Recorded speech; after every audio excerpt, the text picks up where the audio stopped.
Hello and welcome back to Zondell, Lands of Discordance, a Dungeons & Dragons 5e campaign. After a little bit of technical glitching out, we're finally back on. Had a bit more of it last time with Xfinity and all of their shenanigans. Hopefully, it'll be a bit smoother since it's been smoother the rest of this week at least. So, where last we left off, the party was on the last butte before the one that the manor was built upon. They have 3 fake kobolds with them, who they have managed to convince that it would be safer to be with them than trying to make their way through the sands on their own. Especially seeing as how they have destroyed a sizable amount of the monster ecology of the area, as well as a good half of a butte that they had planned to go across before a particular party member decided to light that candle. So. Roll that beautiful bean footage. That would be epic. With that said, at present there is the last bridge, which leads over toward the final butte and the manor. Everybody has decided to catch their breath and take a short rest and spend their time in preparations.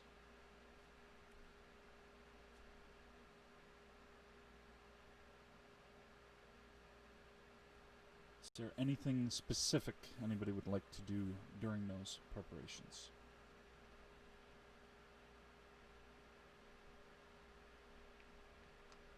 You said the party only had a short rest? Yes.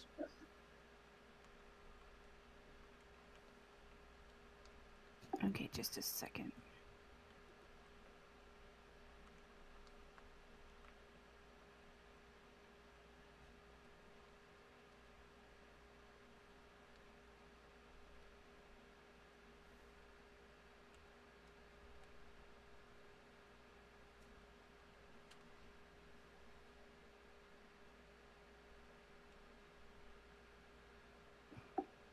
Can I go ahead and do the Song of Rest to help heal up anybody who's got some issues?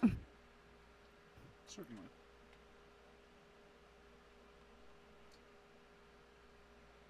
Any particular sentiment, themes, lyrics, etc. that you would weave into it, given the past recent experiences with the party?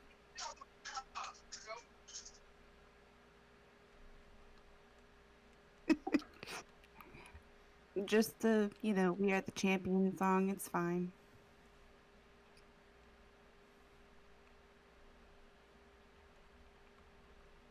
Okay. A little bit of inspiration. Sorry.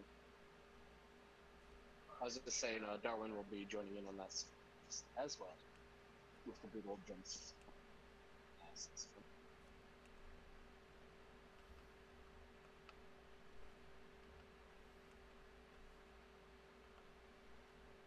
Okay.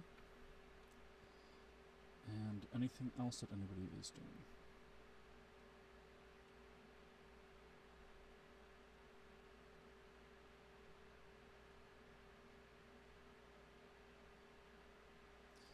Not really, no.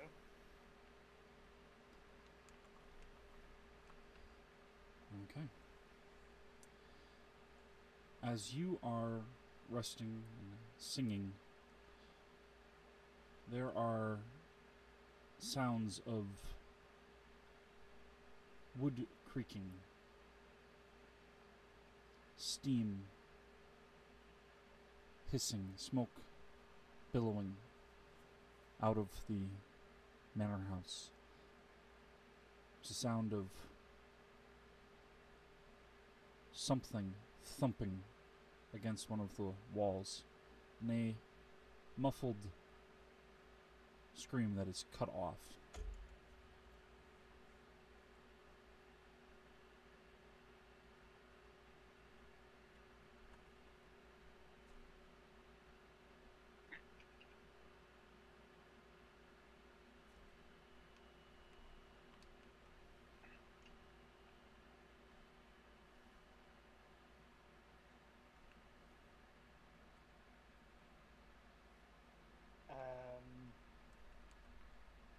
Does everyone else hear that?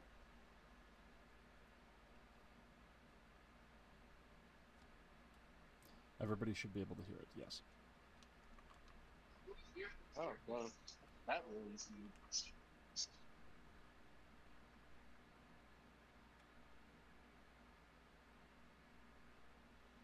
I vote for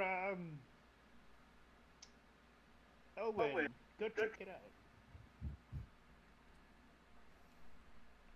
What am I being volunteered for?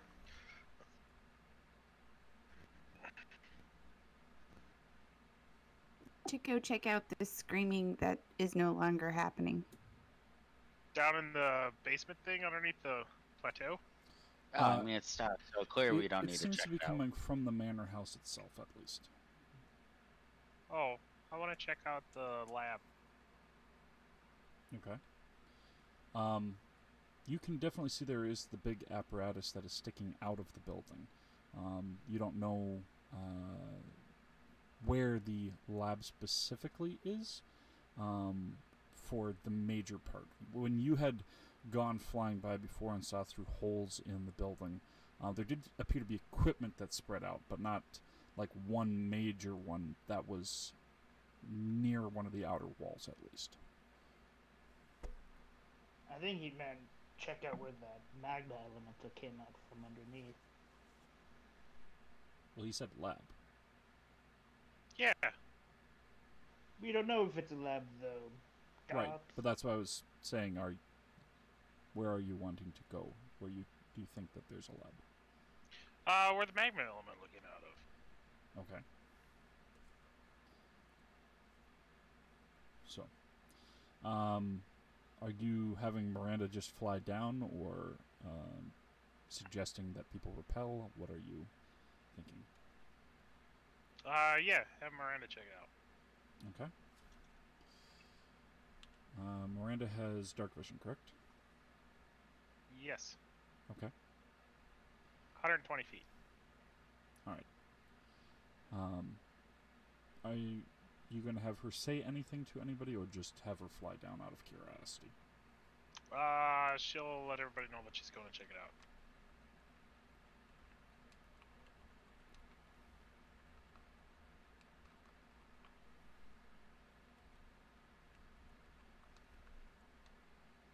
Okay. So, anybody have any comments, objections, boons, etc., that they want to do before Miranda flies down there? I think Umbra's gonna go with her to watch her back. Yay.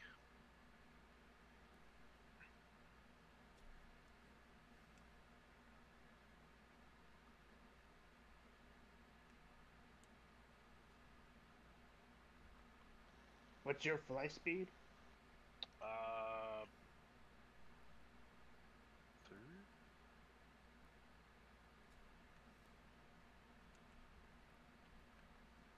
Yeah, 30.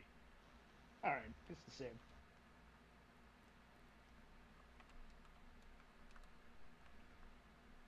Okay. So, And she has dark vision out to 60 feet. alright. So, as you both fly down and fly into the cave that is in the same butte that you are standing on, is anybody doing anything up top real quick before we jump into that?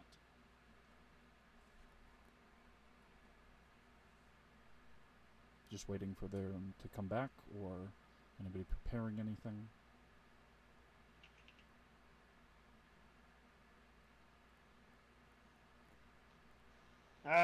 Sue will be sharpening her weapons. Okay. Yeah, Darwin's just kind of sitting by waiting for me to turn essentially.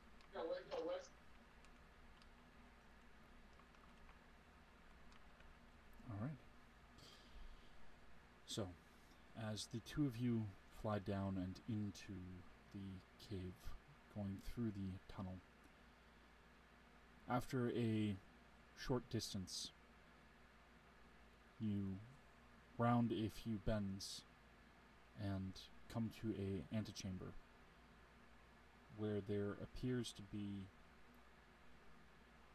a large platform built into the center, where there is lights slowly spreading along series of glyphs toward the center, where there is a flickering red orb pulsating in the center. Crackles of red electricity sparking out around it, and a low-lying whiffs of black smoke here and there as it impacts onto different parts of this. You can see here and there are smaller ones, but this one itself has what slowly is at first just sounds and then glimpses of flashing lights, and then more depth and definition as what appears to be another magma elemental is being slowly summoned into this chamber. Appears to be a slow process being used.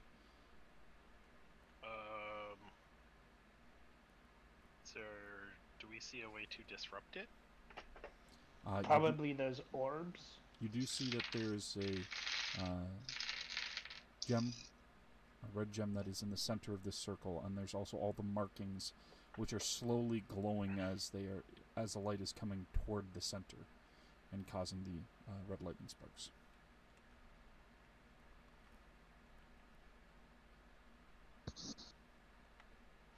How far away is this gem? And how big is it?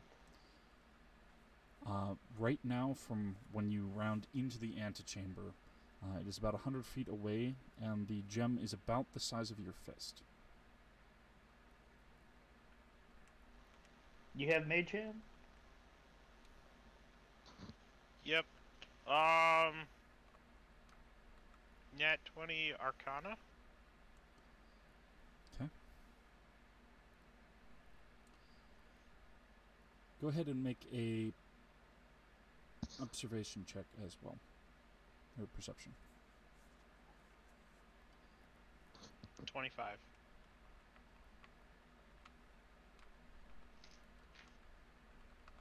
Okay. As you are looking at the circle and noting how slowly it seems to be appearing,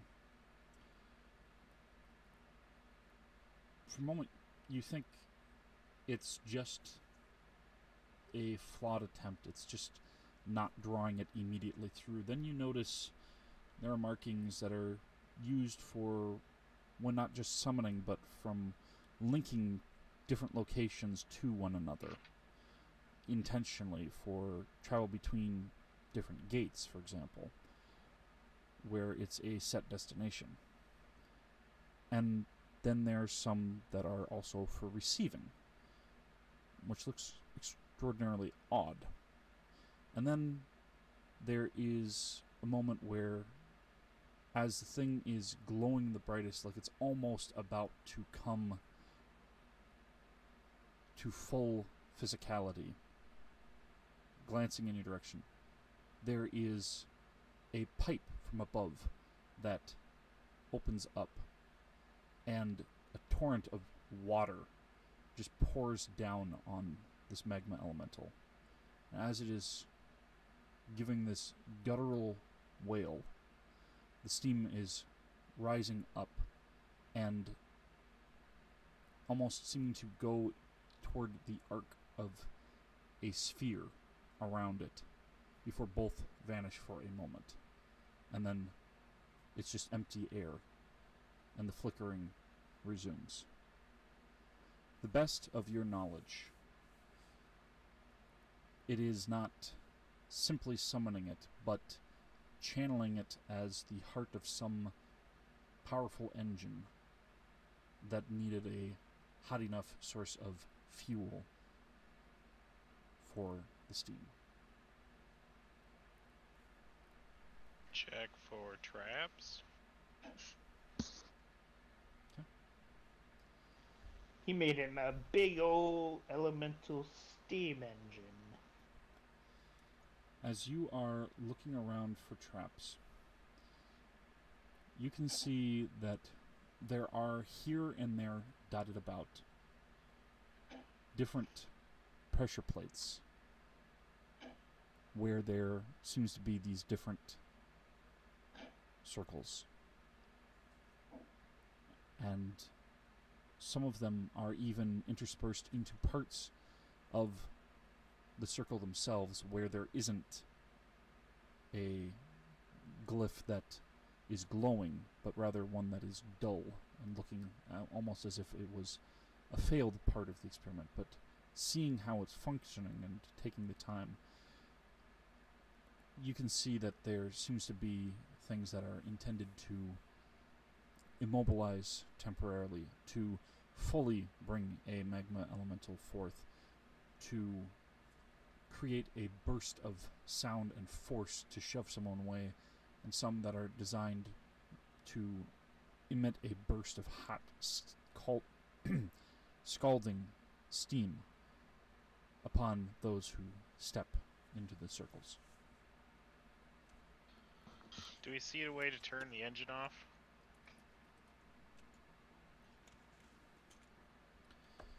There doesn't seem to be a control panel or anything of that sort around.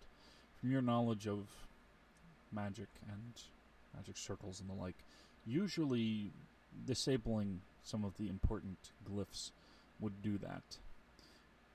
With this thing going back and forth between wherever it is going and coming from and here, you're not entirely certain where the magma elemental will end up when you turn it off, depending on where it is at the time in the process of transition.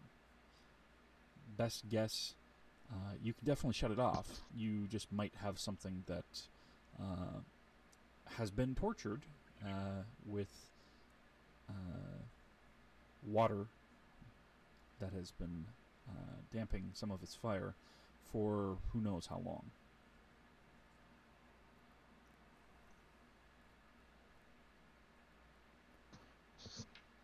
Do I feel that the glyphs are susceptible to fire? Since it seems to be carved into the stone, you could maybe do it if it's a powerful enough fire, but simple fire like a campfire doesn't seem like it's something that would do more than just leave some ash. How big is the room? The room itself is about 100 by 100 feet. And the apparatus, how close is it together?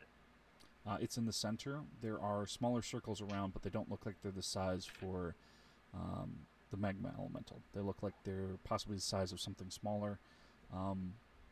Could be that they have a separate summoning that doesn't happen as regularly.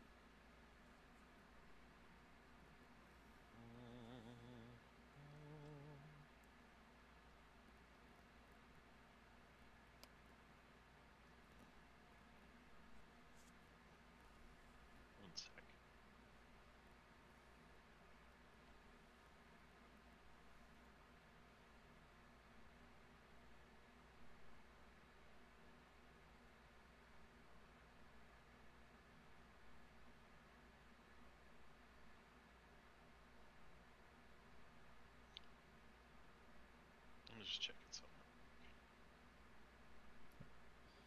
while they're checking that, Umber, do you have any questions about them? Would Miranda have said these things to Umbra? Yes, Okay. and pointed out the traps. Okay. Oh. Could she, with her, like, Umbra's greater tinkering knowledge, could she spot something that may be able to disable them? Well, it doesn't seem like I said before that there's a intentional way to disable them. There's certainly just damaging it, destroying it. Possibly putting something where the magma elemental is going to be. Perhaps could cause some issues if something other than the magma elemental is there. That might not disable this device, but it could foul up something else. Could we set a new location for it to be summoned? You'd have to specifically know what the markings for a new location would be. Because this is a location to a set location rather than like a plane shift or something to that effect. This is more where it's marked is where it is supposed to be because that location is defined by specific markings. It's like the stuff that was in the Department of Teleportation in the Barrows in Shadehaven. So it's not something that you can just tell it, oh, send it to, say, Eld's Crossing, because you don't have a mark for Eld's Crossing. Is all the important bits within 20 feet of each other? I would say about 40 feet across for the magic circle.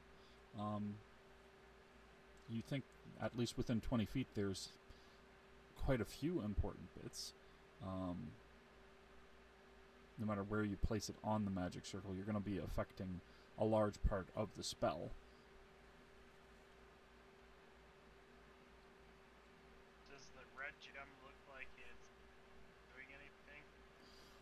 Well, every time that the symbols glow, it is flickering and the red electricity is sparking out from it.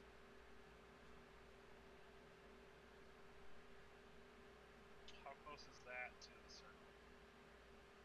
It's in the center of the circle. Oh, perfect.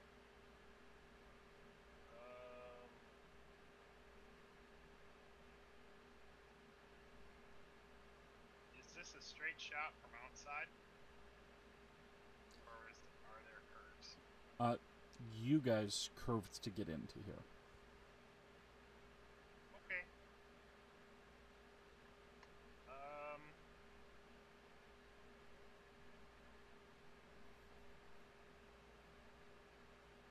And then there are lesser magic circles elsewhere? Yes. How many? 4 of them.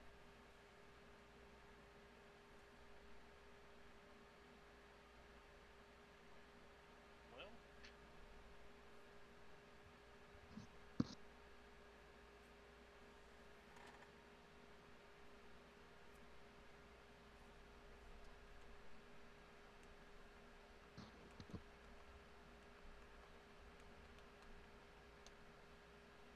does a 23 hit? Magic circle? Yeah. Yes. Does a 22? Yes. And a nat 20. Yes. Because this is a bonus action. Oh, by the way, get as far away while still being able to target all of this as possible. Okay. And get ready to run. Fly? Yeah.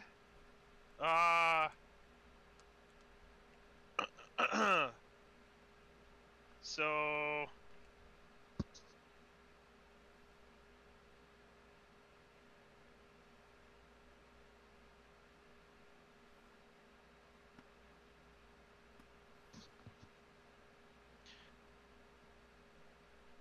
"26 damage to one of them, 9 damage to the other 2 lesser ones, and then cast Fireball centered on the gem."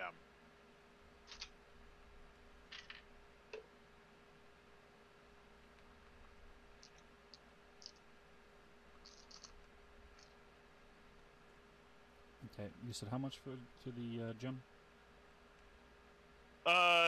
I did a bonus action Eldritch Blast to the 3 circles. 3 of the 4. I don't care which. It was 26, 9, and 9. Okay. And then to the major magic circle, there's a fireball directly on the red gem. And yeah. Ah.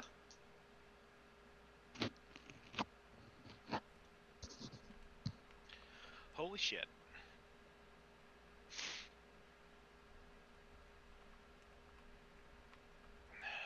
Five, 10, 15, 20, 26, 32, 38, 39.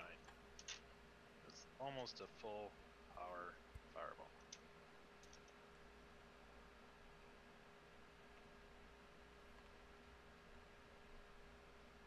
Okay. And then cheese it with the rest of my movement speed. Run to the hills. Run for your life.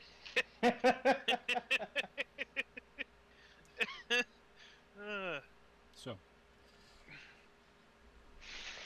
the red gem is surrounded, engulfed by the flame. And you can see as the fire is burning and you are running, you can see that it is flaring up and there's sparking, not of just electricity, but little embers chipping off. And it gets brighter and brighter. And there's this hissing, cracking, popping sound. And then, suddenly, all the light just stops. And then there is this shuddering through the entire butte. And those on top of it can also see that there is shuddering from the neighboring buttes. And Everybody ready to go for a ride? Miranda and Umbra, I want you to make a dexterity saving throw at disadvantage.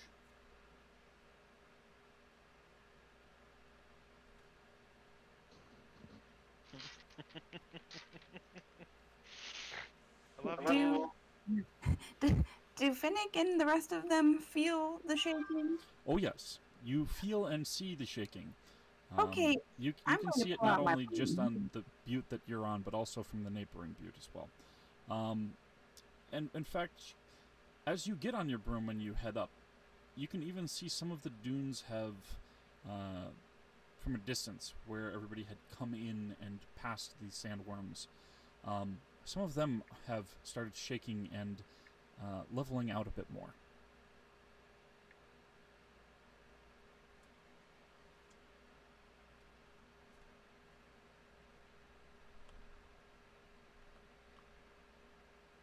Miranda's trying to kill us.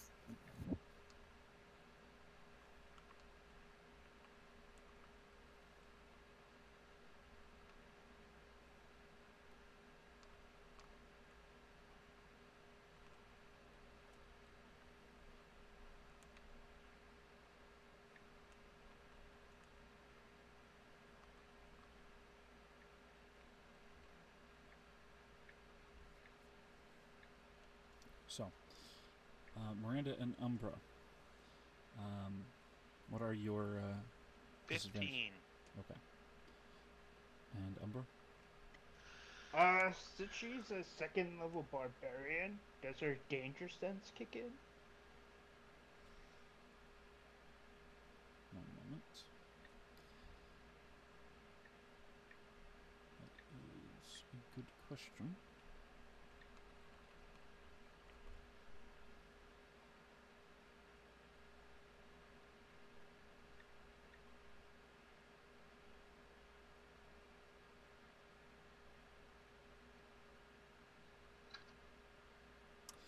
Specifically because you are fleeing from it, it is not an effect that you can see.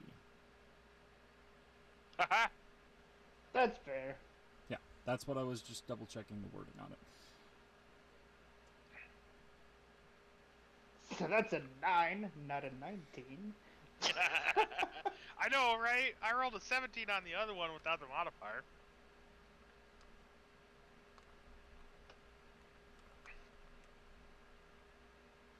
Yeah, 17 and a 7.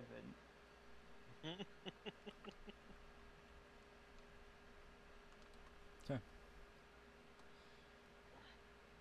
There are what appears to be chips, embers, racing, shooting red hot past the two of you, tumbling out of the cave mouth and through the air. One of them makes a sound like a bell, and popping out of it is, while it is still the size of Miranda's thumb, spreading outward, almost looking like it had been folded up and now being unfolded, a great 16-bell tower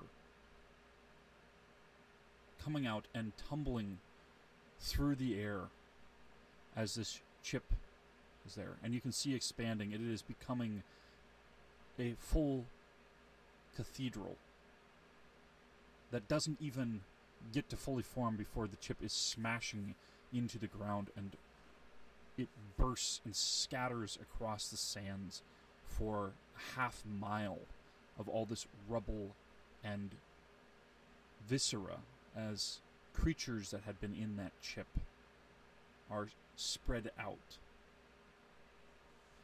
There's another, and water just keeps glubbing out of it, bubbling forth and spilling out, washing as it is landing. And as the chip hits the ground, there is a whale that is just flopping on the ground. Or rather, it looks like a whale, as thin tendrils snake out of its back and lift it up, and its mouth opens impossibly wide as it starts going after the remnants of things that had come from the first one. Oh, Another hell one no. sparks upward, tumbling in the air, plinking off of Umbra's arm and shooting up back toward the cliff itself, embedding into the rock of the butte, near the top of it. There's flicker from it, this black shadow radiating out, swirling around, a small hurricane forming above the butte, and figures in it, riding some flying beast of some kind that is shrieking, slowly starting to descend down toward the party. And a large chunk shoots past the duo, and there is an intense heat. As you can see, it is itself chipping off little smaller fragments behind it. But the heat isn't coming from the chip that flies past you. It is coming out of the chamber where you had been. And as you feel the heat getting hotter and hotter behind you, just a slight turn of your head, a glimpse through your peripheral vision. And it is like staring into the heart of a volcano pouring out of that cave, rushing outward. Just this torrent of magma and hot rock sparking and shooting off as a wall of lava is rushing forth. Can I grab Miranda and cast Dimension Door? This was part of why there was the dexterity check. Ah! So.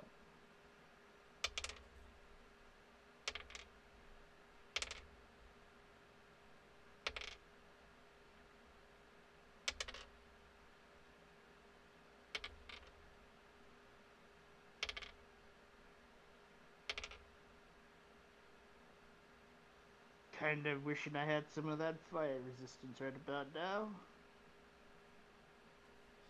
As it washes out and bubbles down as a lava fall, but still has plenty of chunks of rock and spitting magma splashing into the two of you. You manage to pull away enough to have the damage that you would have taken. You each take 48 fire damage.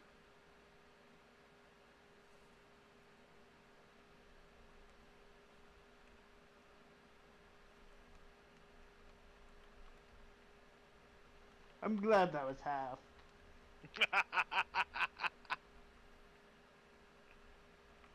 Well, I mean, did say like as far away as possible. Like we should have been at the turn of the entrance and then running. Yes. But However, go ahead and make an Arcana check.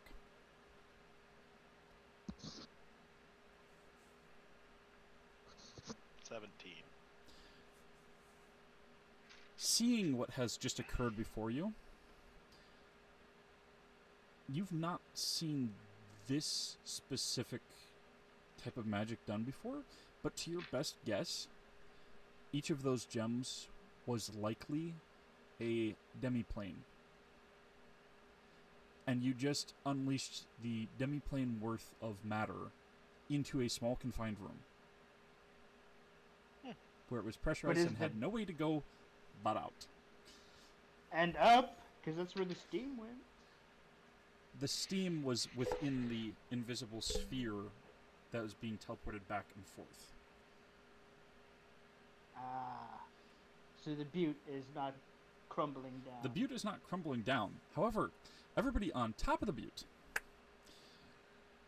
go ahead and make a Constitution saving throw. It gon' get hot. Ah, shit. Darwin's singular reaction to seeing all this shit happen. Just, what the fuck? 26 for Dobbs.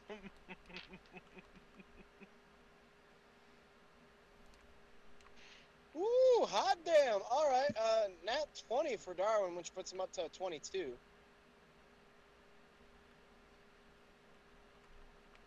8. 16.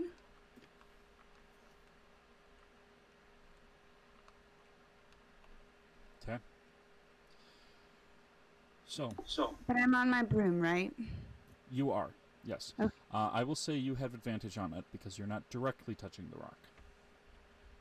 Okay, so I can roll again. Yes. It is still going to be radiating out a lot of heat. But Still a 16. okay. So, everybody who got a 20 or lower. You take 22 fire damage. Everybody else, you take 11. Wait, who takes 22? Anybody who got under a 20. Shit. Even flying? It is still radiating through the rock. It's just that you aren't directly on it, so you had a slight chance of dissipation. You basically had said that you had flown up when you saw stuff, but you didn't fly away from the butte. Fair. It's basically like having one of those sauna stones, except somebody has stuck it into a forge for a few hours and then pulled it out.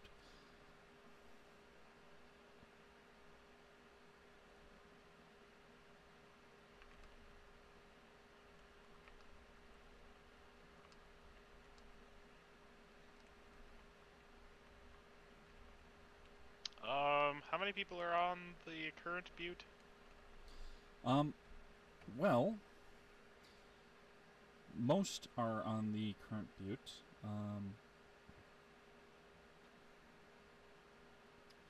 Kale, Syl,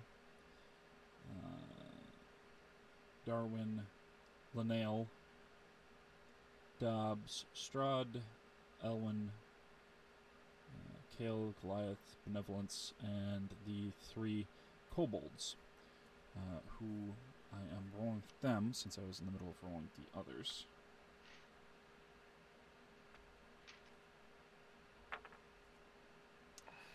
Well, there had been 3 fake kobolds.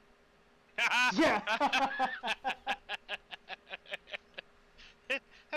No! Oh, what a world! What a world! No! It seems to you like the scales and such glow a little bit as their flesh smolders and catches fire, and they're hopping up and down and trying to pat themselves out, and though they don't fully like burn and turn to ash, the heat itself is still enough that they all fall down and crumple. Are they dead, or are they unconscious? They're definitely unconscious. It hasn't done more than double their HP. In the case of the cleric, the other 2, they look like they have become late kobolds. They have shuffled off the mortal coil. They have gone on to the farm. They be dead. They be dead.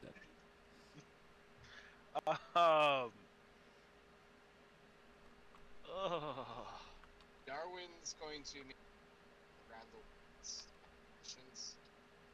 Darwin's gonna what? Darwin is going to grab the unconscious one. He's going to sprint over, grab unconscious one. How far away is, or how?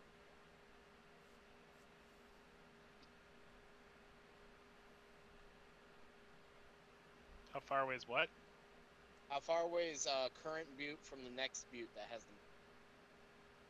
them? It's 60 feet. Okay. Darwin's basically going to pick up unconscious one, and he's going to dimension door to a weird side. Basically, like, if you're looking at it from where the bridge comes in, if we say the bridge on the manor is at the south, Darwin's essentially going to go, like, southeast. So far enough away from the, like, entrance of the bridge that there'd be no point in anyone ever standing there, essentially. Okay. Darwin, as you are grabbing the kobold, go ahead and make a perception check. Gotcha. Yep. Actually, I'll just go with passive 20.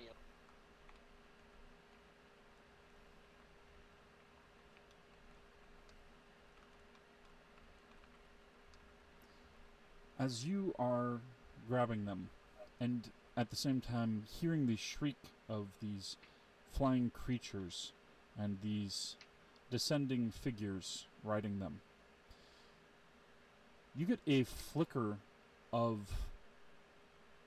memory. Not something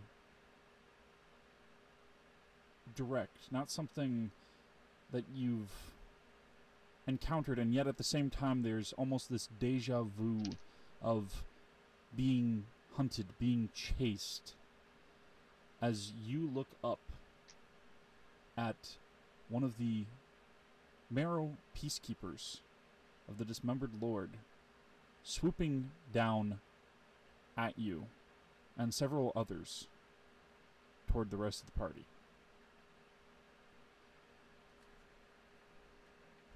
You said the harrowed peacekeepers of the Dismembered Lord? The Marrow. Marrow like bone marrow. Peacekeepers. Oh.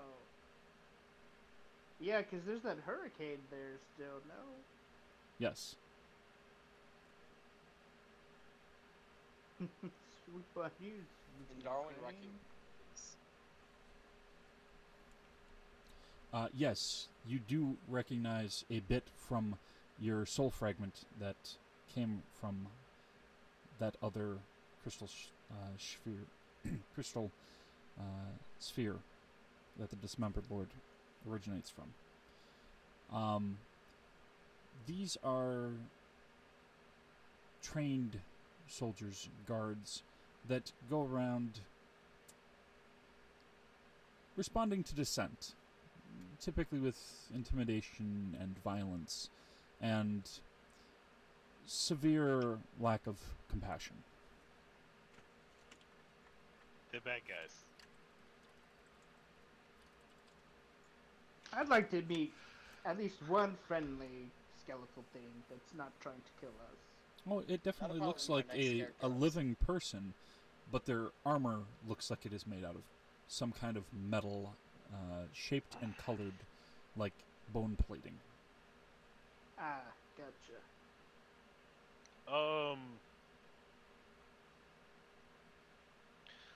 So cleric and bard are dimension dooring,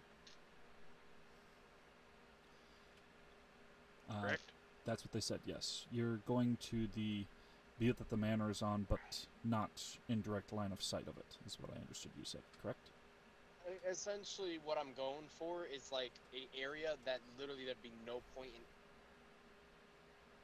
Like, if you wanted to go from bridge to manor, you wouldn't go across this path. If you're climbing up the side, it doesn't look like a very easy spot to climb, like at all. Like, it's too dangerous. So, like, be right over the lip of that. So, basically, the least walked path, I guess you could say, because there'd be literally no point in anyone.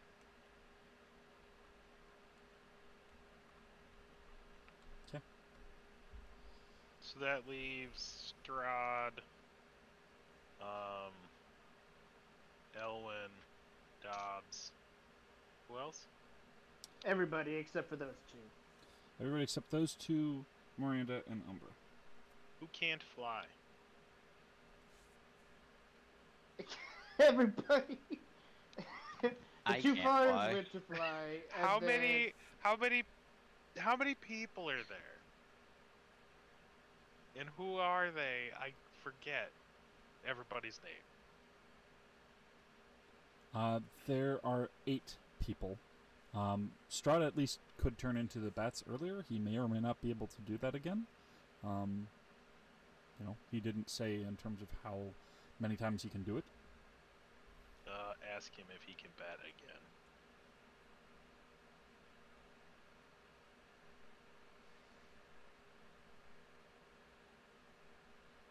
It is feasible, depending on how long. Just need to get off here.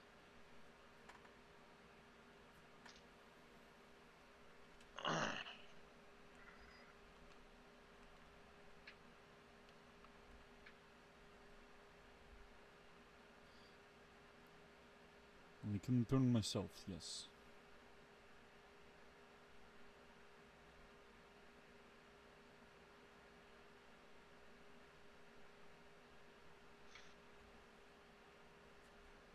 Benevolence can glide across and climb up.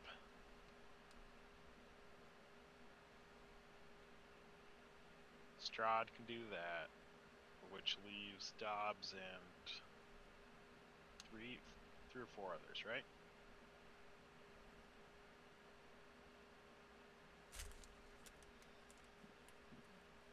Yeah, I'd say about 6. So Dobbs and 5 others. Yeah. Who's...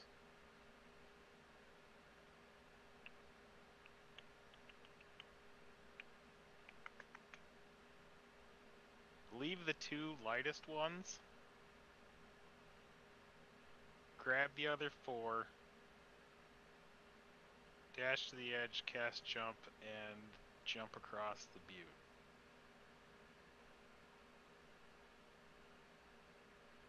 Okay.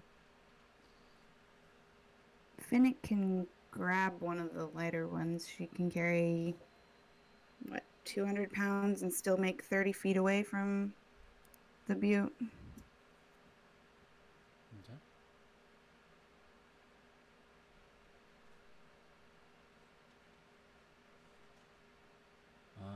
Are you aiming for anyone in particular? Who would be left if he says leave the lighter too? I would say probably that would be Linnell and either Kale or Elwyn. I take Elwyn. Yeah, forget Silicky. What am I being Soliloquy is not lighter. Siliku's already on me. She's light. It's just the gear that adds another 170 pounds. Yeah, I can grab Elwyn. No, I already took Elwyn. Oh, you already took Elwyn. Okay, so Y'all fighting over me because I'm light as fuck. No, you have my bow and I don't want to lose it. Thinking objectively, I should have known.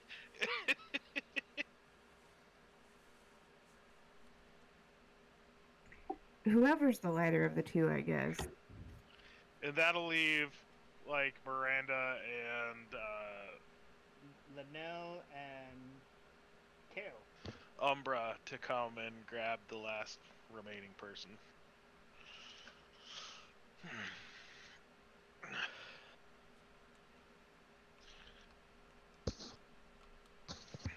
Umbra, stop breaking shit.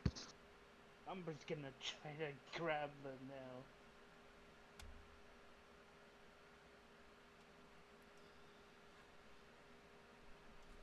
Alright. So, Umbra. Go ahead and make a medicine check.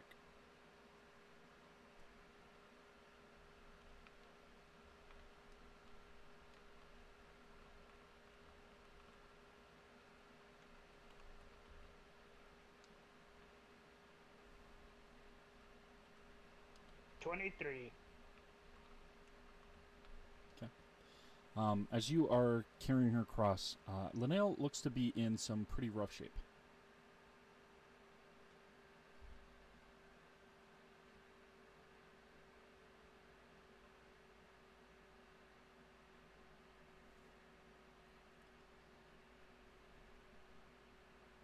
God, fucking hell, Silicky has the health potions.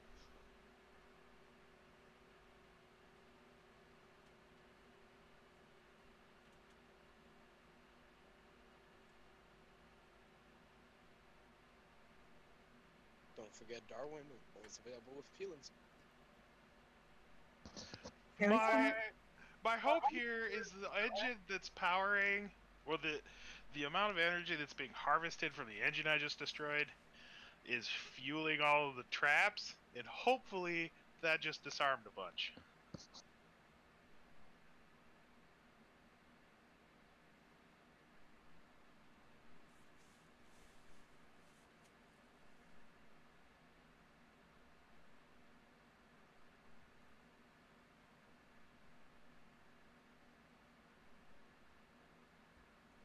So, all right, as everybody is crossing over one way or another to the other butte,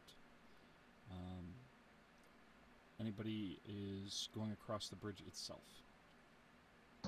Fuck no. I didn't think so, but I was just double checking. Why do you think I jumped? That trapped mess.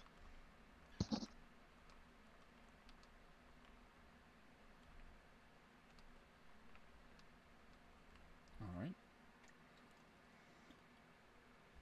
So,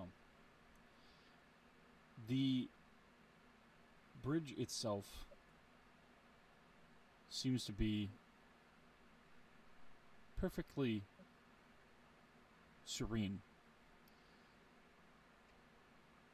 And just the fact that part of it was invisible once you got closer. That's all well and good that you skipped it. For one of the flying Marrow peacekeepers trying to dive at Benevolence was not there previously to have known it was there. Yeah, fuck. And his perception check did not pick up the small amount of sand near the start of it.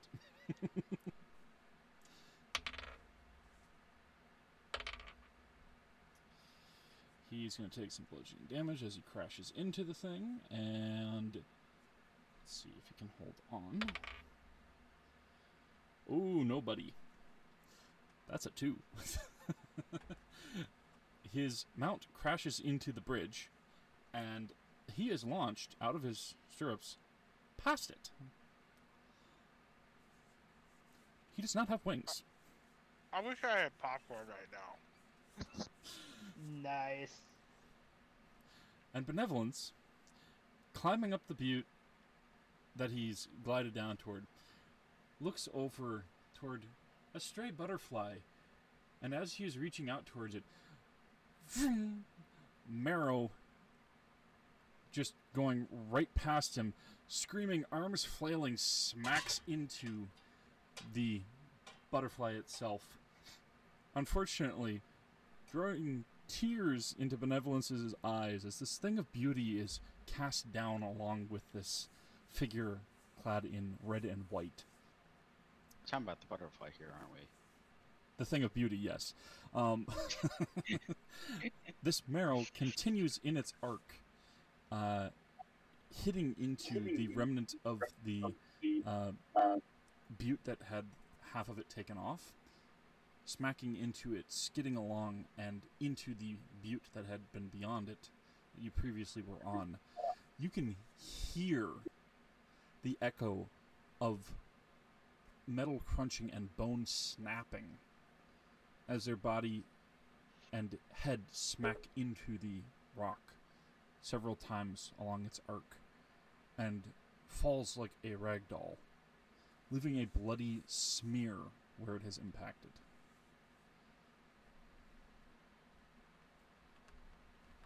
So what you're telling me is Benevolence against +10 to all attack rolls against Marrow Soldier. Get fucked, yo. He gets that its arc missed him, and he got to see it happening instead of being distracted because it took out the bloody butterfly. We tell Benevolence about this when he comes back. He's like, yeah, these Marrow Soldiers dead as fuck. They are going to die.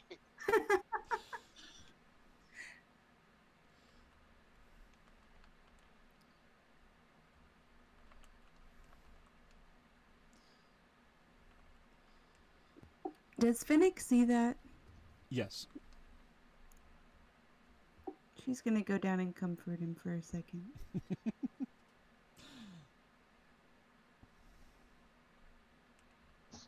Steal his armor and stuff. Loot him. Loot him.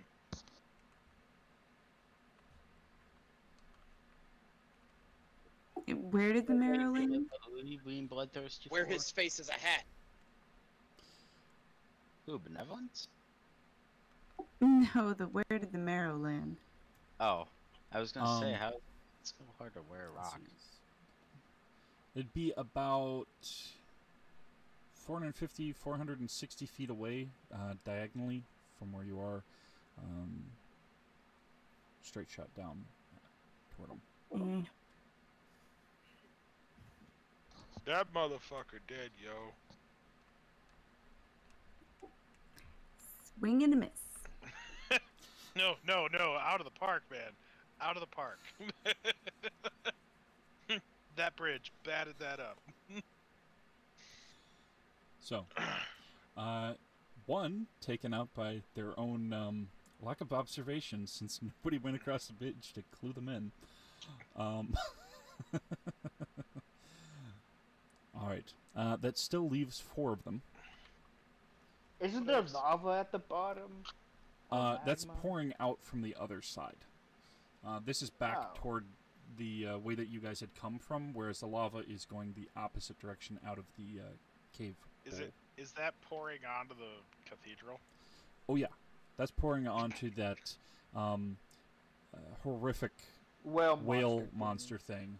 And it's giving this kind of sound that's like a whale calling out, and then suddenly shifting into organic Skrillex. Organic Skrillex. Quick, get a shot off of it to get to the XP. And then All you hear is the I screaming, did. I destroyed I caused the calamity that's killing it. and then the squealing is like tossing way too much pressurized items inside of a hot pressure cooker that you just barely open up the valve to release the pressure, and it just stream shooting up. It's quite a festive sight, you know, warm and toasty, and you know, good seafood cooking. You know, perfect end to summer. Something tells me that the volcano is not its native habitat. You don't think so? No. Considering that there were, 5 of those gems, you're pretty sure that one did not come from the magma one. Okay. So there are 4 still in the sky, and there is a sound as the house itself kind of shifts lightly from all of this force that had gone out before. And there's a sound of wood cracking, being smashed into. And then there is this large reptilian hand, larger than a human adult skull, with claws ripping apart some of the siding and trying to push its way out. There is what appears to be almost the head of almost a skeletal saber-toothed tiger, but with shorter fangs, and the head elongated. Yet there are eyes still there, and a tongue that is twisting and drilling, and beyond it, this blue and purple and gray reptilian hide with bones and quills arcing backward as this quilled stalker starts pushing its way through the wall, breaking it in the process, and there's another hole being punched further aside. Who let the dogs out? That Strahd guy needs to just And die. another. And soon, the wall breaks open in 3 holes with these creatures slowly padding their way forward.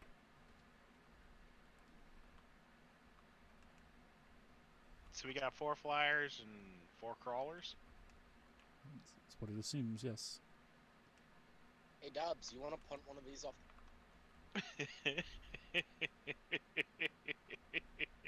Or all of them? All of them off the butte would work too.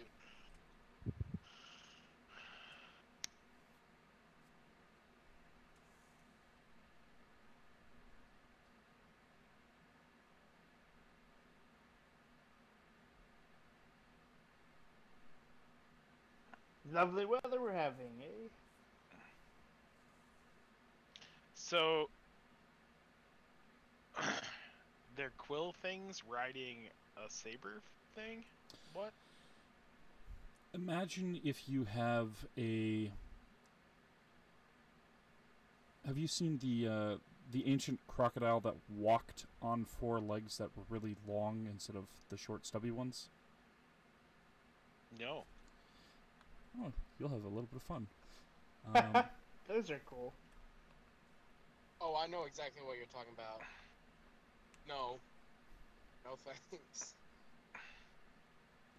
You thought regular alligators were scary. Cool.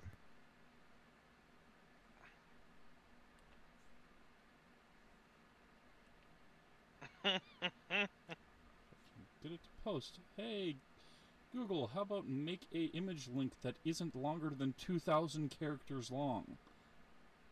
That'd be great, thank you. Nah, sounds easy. I don't This cast is fireball a at boar the croc. darkness. This is what a boar croc looks like.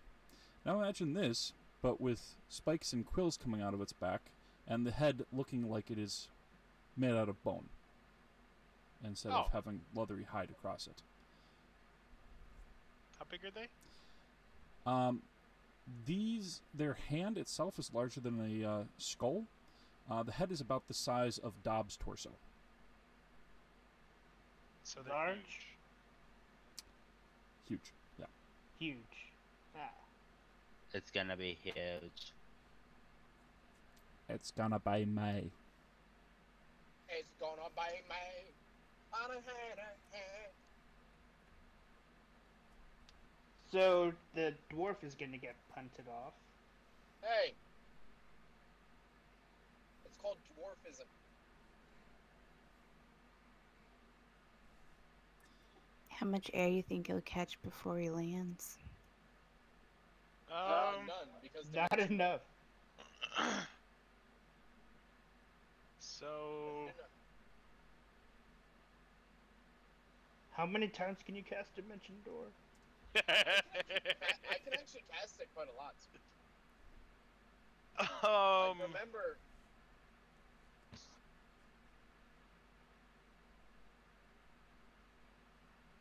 the one time where I accidentally got sent halfway across the, and I literally Dimension Door. I skipped.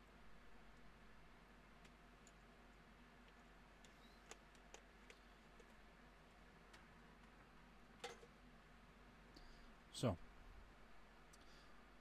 as you are all either landing on or flying above the other butte where the manor is at, what are you all choosing to do first? These things are still a far enough distance away that they're not an immediate threat. You have time to quickly say something to each other, make a plan of some sort. But they are heading in your direction. how close are the bone people? They are swooping down from above. How close together are they? Oh, they're spread out. So nobody within 20 feet of each other? No.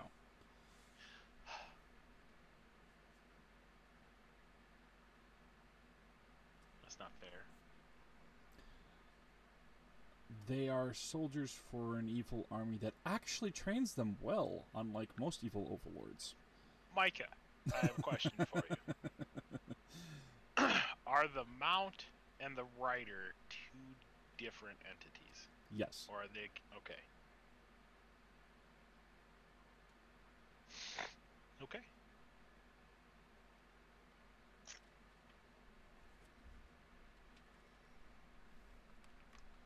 So,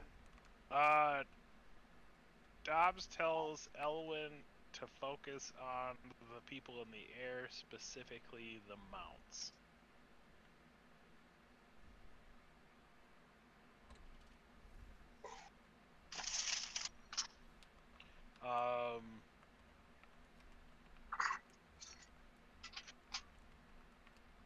I think anybody who specializes in ranged combat should be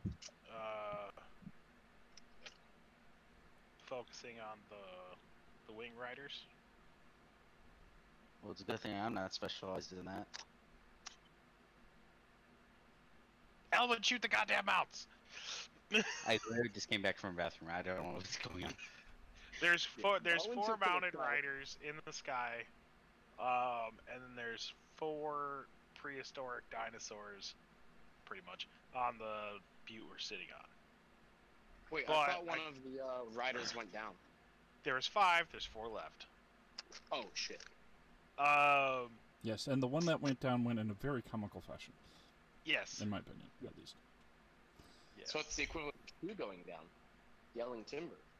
Well, one is crashed into the bridge. They're not, unlike the rider, they're not dead. But they definitely seem unconscious from impacting that hard. They stumble around on that bridge. They might be. Fuck those traps. Well, right now it hasn't set off one. It's just unconscious on the bridge.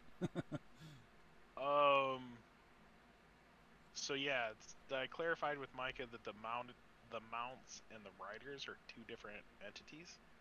So if you can take down the mount, then there's a good chance that the rider can fall to its death.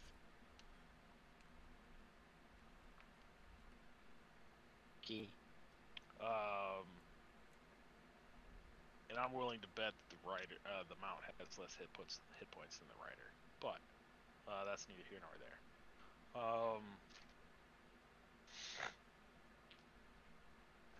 And then us Darwin's melee. end up trying to get all the gravely injured back over to him, because I know there's quite a few that are not in good states at them. yeah, Umbra's gonna bring over Linnell to you. And she's looking kind of bloodied herself.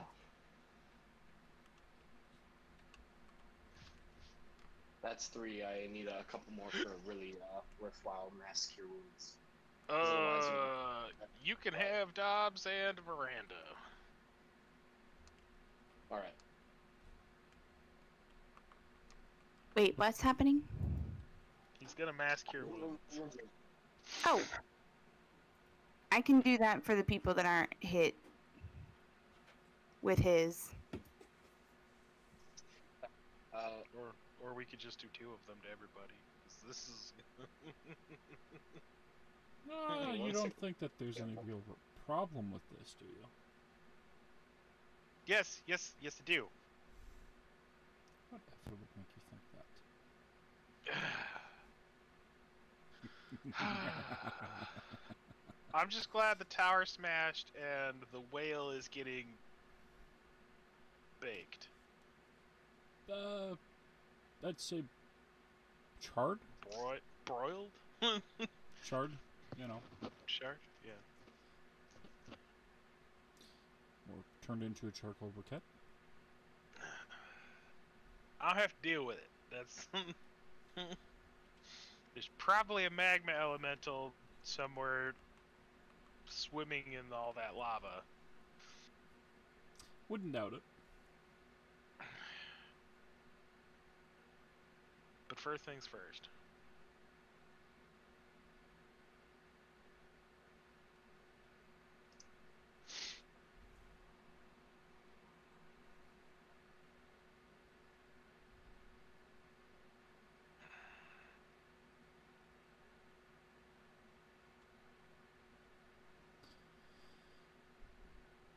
Micah, let me know if any of those riders swoop down, because my jump spell is going right now. Okay. I want to know if anybody gets in range of me being able to jump up and hit them. All right.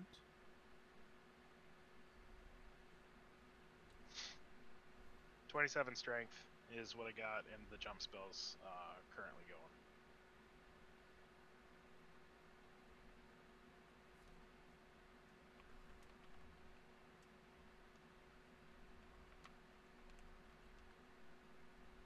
I might not be able to throw these dinosaurs off the edge, but I could probably knock some bitch off his mount.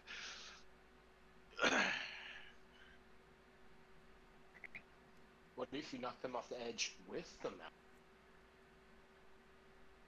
No, I just want to separate him from his mount.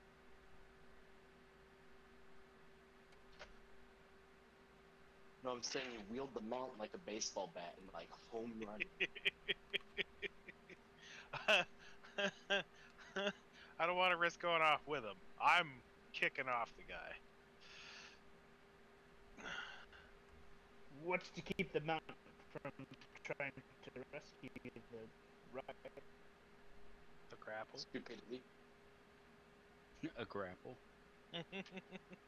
Oh shit! Fuck yeah! Syl's on with this idea. She's got a 200-foot rope and a grappling hook. Let's do this, bro.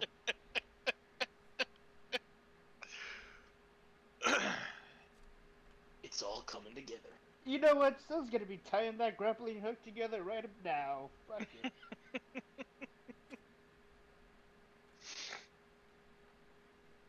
All right.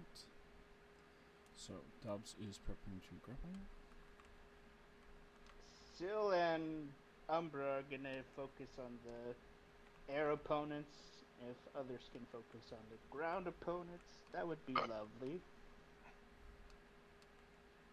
I'll just try anything that moves. Well, they're all Yeah, you know moving, it's so. gonna Exactly. All right. Here we go again. Yeah, with Linnell on the ground, Umbra's gonna be dual-wielding her revolvers.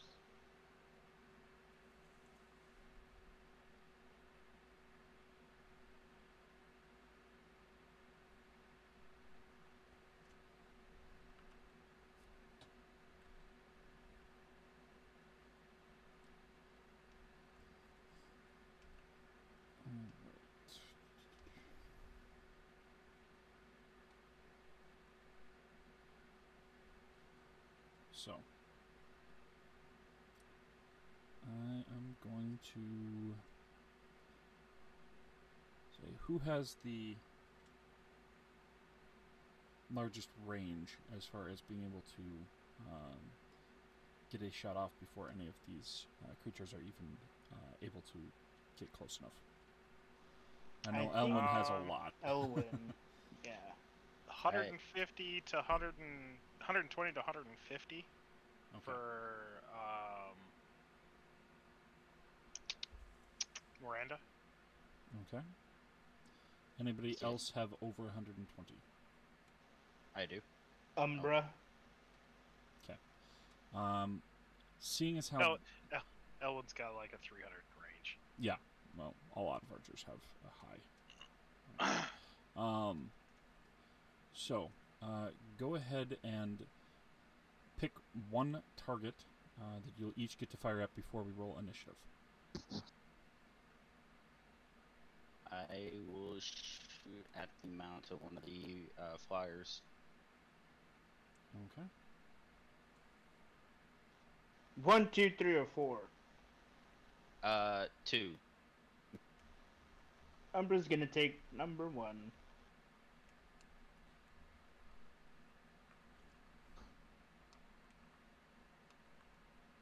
I will also take number 1.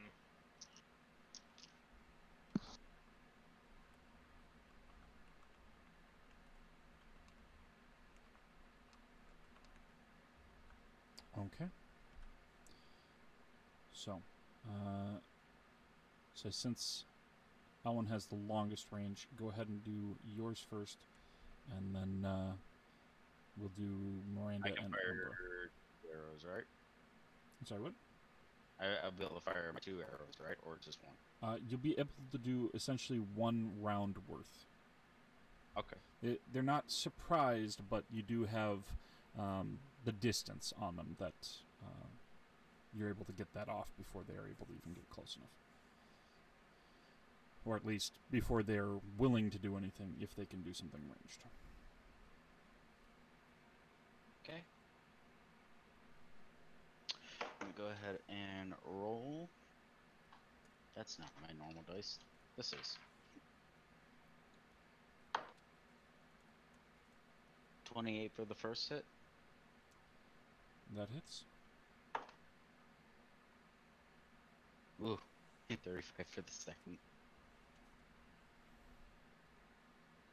You said 25 for the second? No, 35. 35. Yeah, that hits. Okay. Fucking gotta roll damage.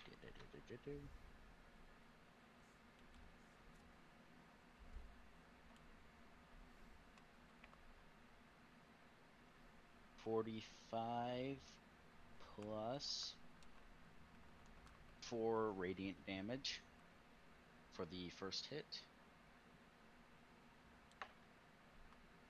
And then since it's low,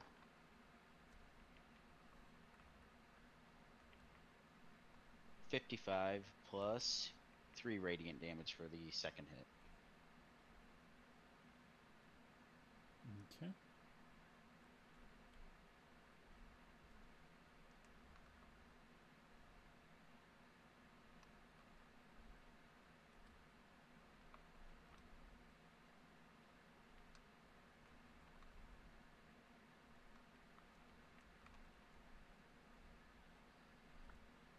All right.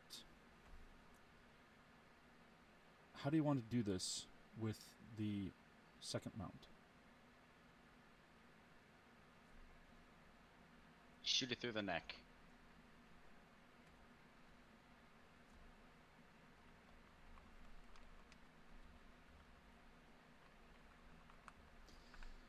As you fire the arrow up and the arcs, one impacts into the neck and pierces through a good distance, actually embedding into the hand of the Marrow Peacekeeper that is holding its reins, pinning the hand in place.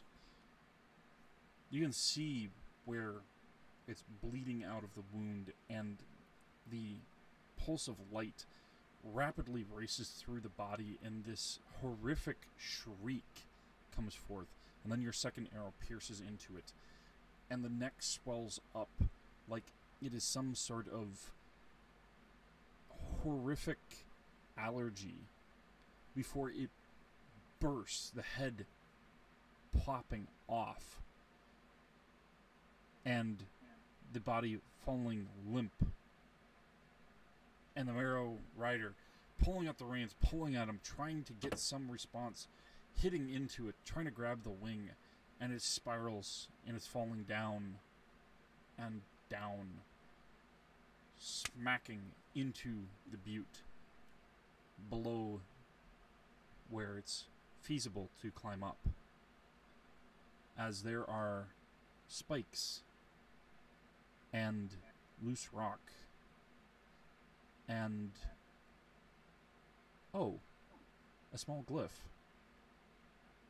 as it rolls down the cliff. And when it hits that, there's a small sound, even heard this high up, this echoing click. And a sound reverberates through the rock for a moment. And you can see as their body, screaming in agony, is thrust 100 feet away from the butte, perpendicular to it, before it starts arcing and curving downward. as this burst of force and sound shot them away from the cliff. Good thing you guys didn't climb up it. I think I killed him. Yeah! That was a lot more intense than I thought. It's vulnerable to Radiant, on top of you hitting more than its total HP in the full damage combined. Cool. Nice. Alright, yeah, you're certain. Sil, you're up next. Umbra. Yes, Umbra. Sil has a crossbow, but she doesn't have it ready. She has the hook ready.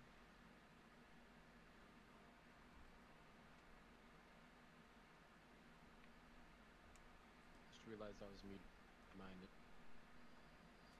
A dirty 20. Passes. Go ahead and roll your damage.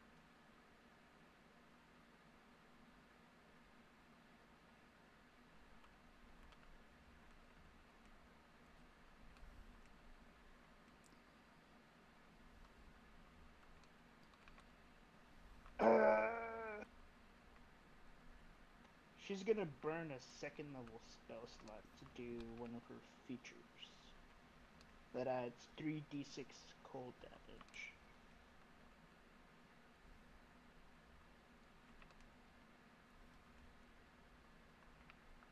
Okay.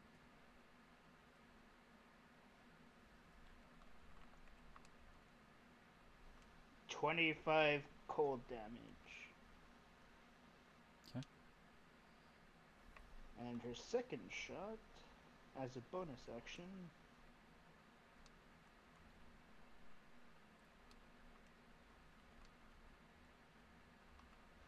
that's a 25. That hits.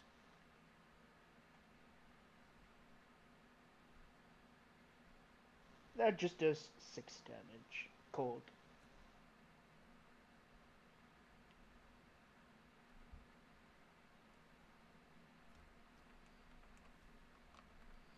Alright.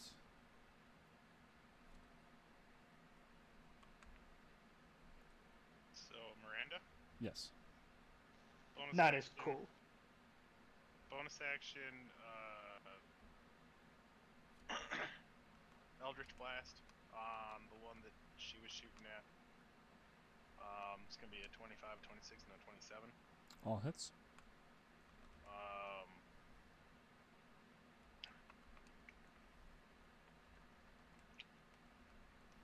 13, 13, and 16 for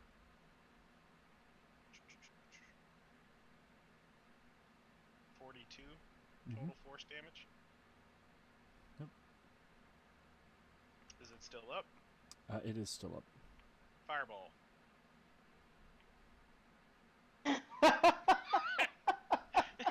That's what got us in the mess in the first place. Why not? Not once, but twice. Best thing about Warlock spell slots. Short rest.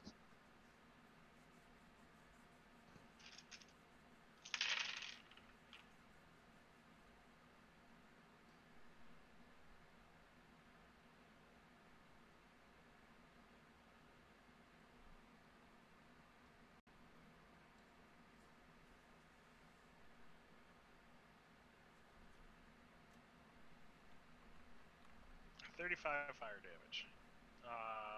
Dex save 21. 1 second.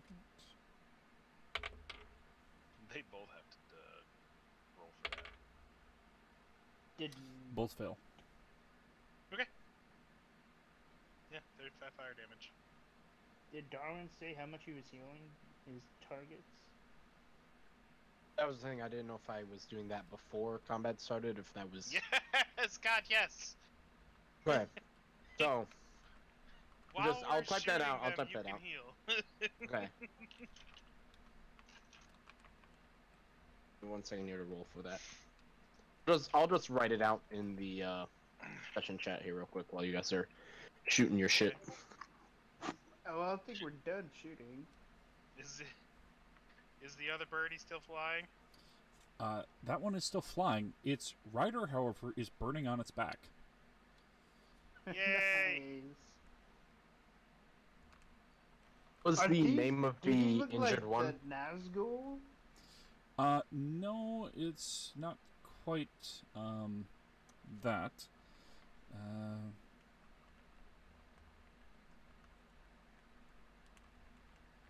What's the name of the individual Umbra was carrying, by the way? Linnell. Then now. They look more like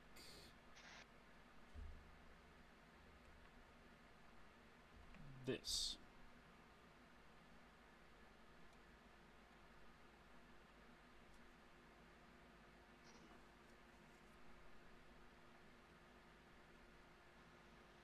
That's You kind of cut off there. Those look like I want to go and retrieve their armor. yeah. Those look like I want to retrieve their armor too. What about the things that? What about the things that what? They're The things they are riding.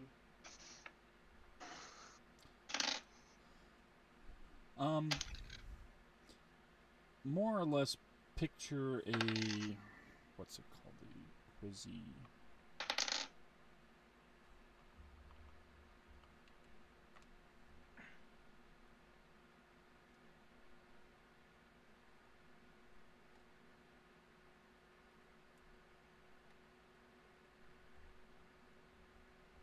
Quizzycoddle is like that, except picture that the neck isn't as long and there are more sharp teeth protruding from the wider beak. Some horns on the head and covered with black leather and white trimming on it.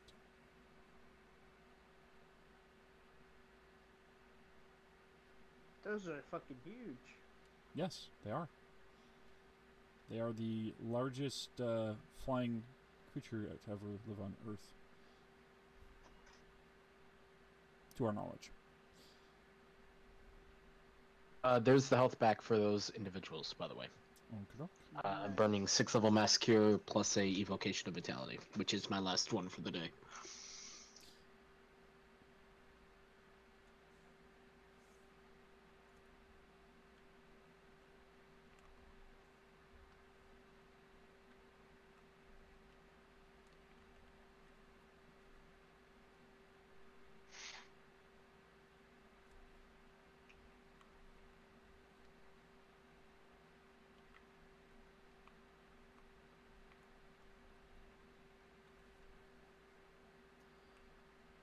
All right. So, everybody go ahead and roll initiative.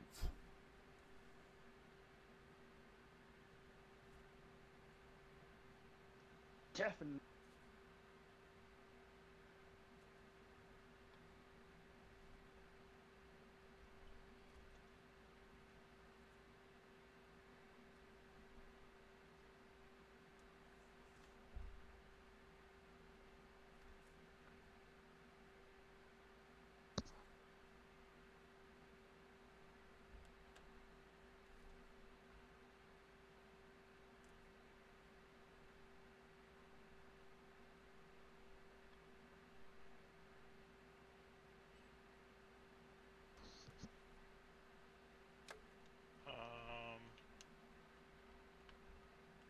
Dobbs has a 17, and Miranda has an 18.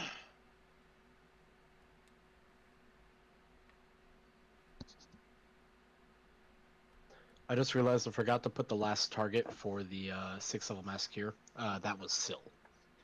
Syl's also getting 33 HP back. Nice. Thank you. You will not be punted off the butte. It'd be a pain in the butte. You are now getting kicked out. You are now getting 1 negative inspiration. Just kidding. Alrighty.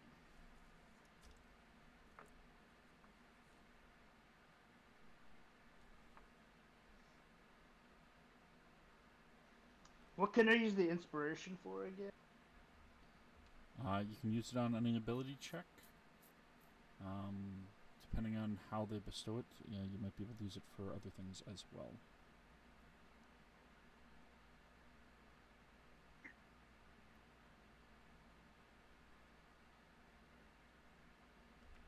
Alright, what is Darwin's initiative?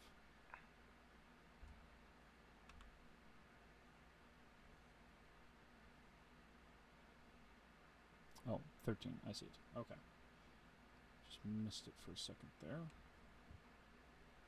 Elwyn. 14. 14, okay.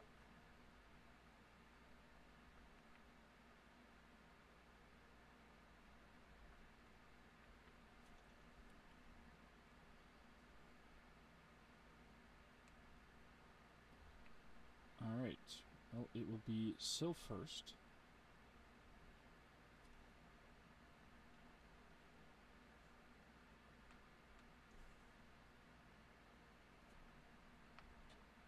And we're going to just skip the 4 who are not present at the moment.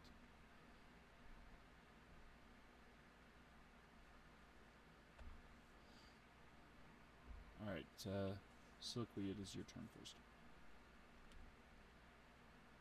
How far can I throw a grappling hook?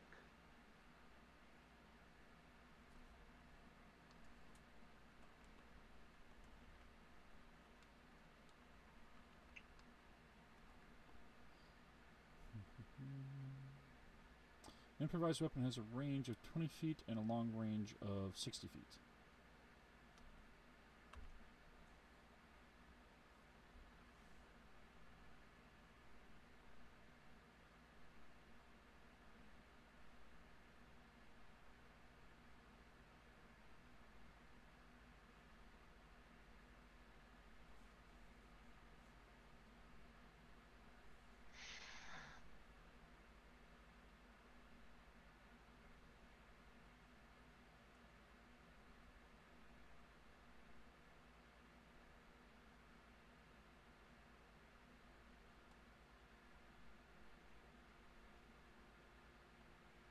So, what is Syl doing?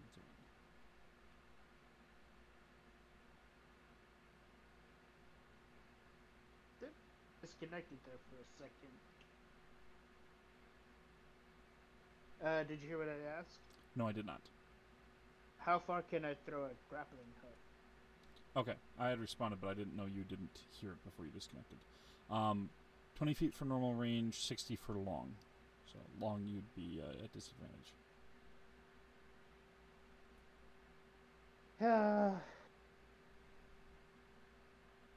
Can she load it into her crossbow to fire a longer way? Darwin has a heavy crossbow, so that might be of use to fire at a long range if needed.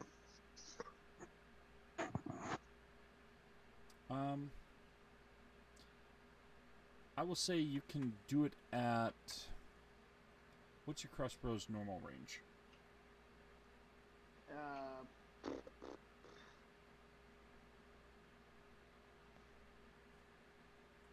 80 feet. I would say you'd be able to do it at 60 feet for normal and longer at disadvantage. Because you are adding more weight to it than what it is prepared for. Alright, I'm gonna slap that bad boy to the crossbow. Darwin's has a range of 100 if you want even further range. That's your normal range? Yeah, it's a heavy crossbow. Ah, yes. That would do it. She's not proficient with heavy crossbows. Darwin will assist. You're busy healing people. Ah, shit, you right. Alright, good luck. She's going to, slap that bad boy on the crossbow. Ready in action to shoot it at the flying number, One is or the one when any that's of the most flyers, huh? 1, 3, dead. or The 4. first one is Yeah, almost that's it. dead.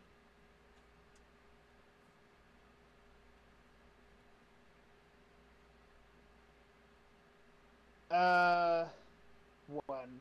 When one gets within 60 feet, she's gonna shoot it. The grappling hook at it as a ready action.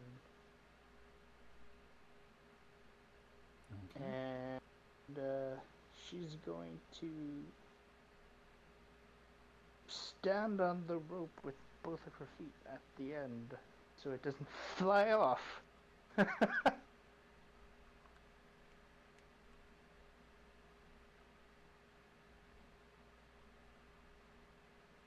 That's a ready action.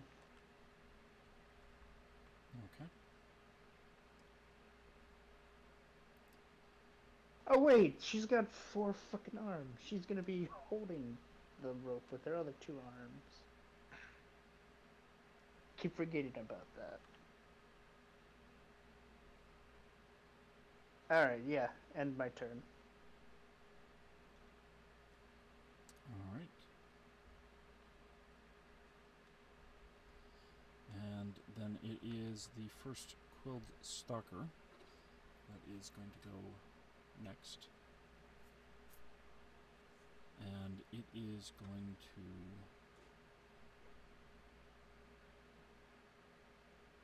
fully dash and move up to 100 feet as it passes by and tries to lash out at Darwin and Linnell.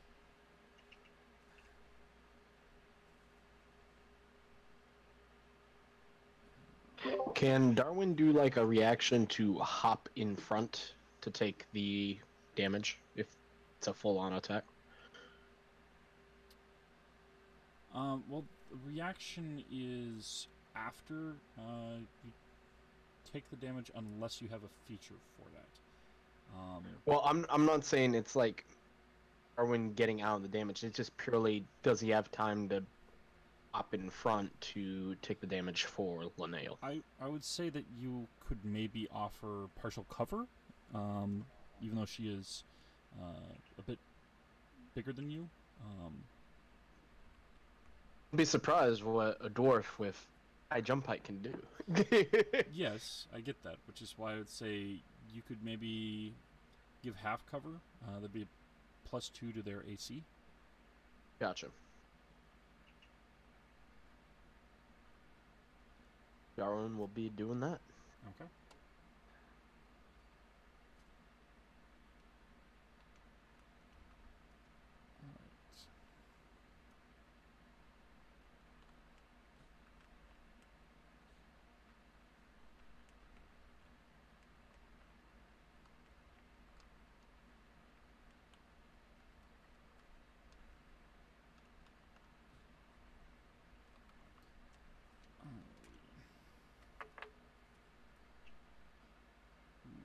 That's not good for it. That was a nat 1. Uh-oh. That's what he gets. That's what he deserves.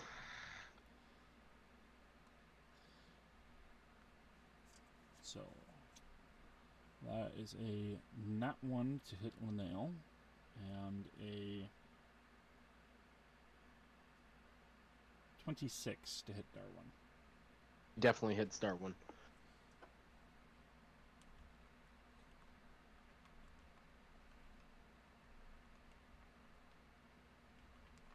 Like the get out of the way, Mr. President style dive. taking the brunt of the blow. That's what it says die.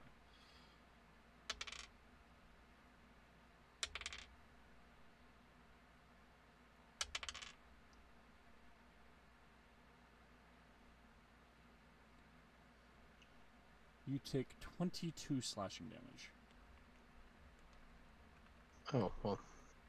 That's nice. Did 22, right? Yes. And then I need to roll up what it is having as its consequence.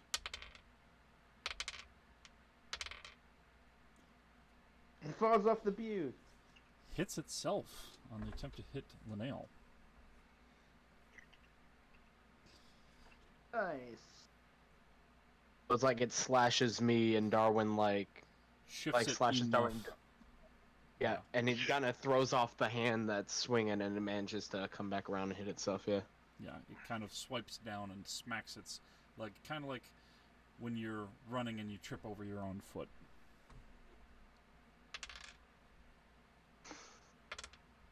Darwin just kind of shouts during that point, like, only a coward goes after the injured first.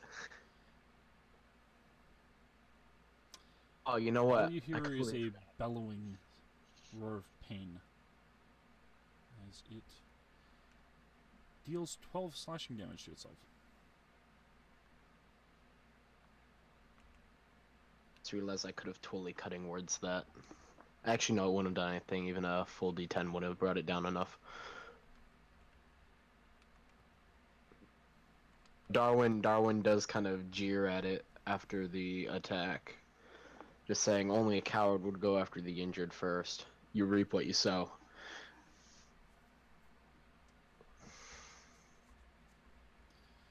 And where is that die? As it bleeds, Darwin, you take 3 acid damage, Oh shit. and Linnell That's takes great. 2.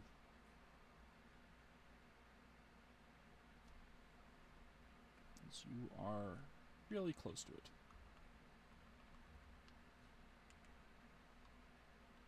Somebody say 5th level catapult.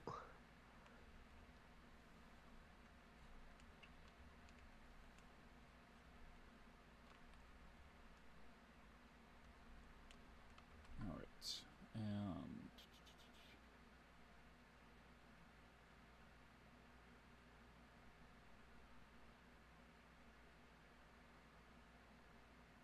it is Be right back.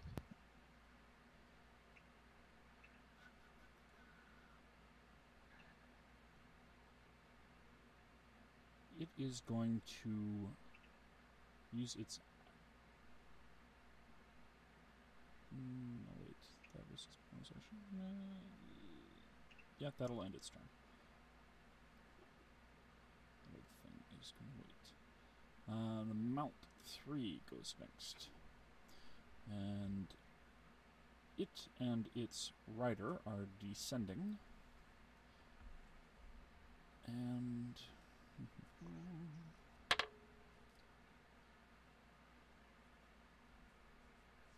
they are going to go straight toward Miranda.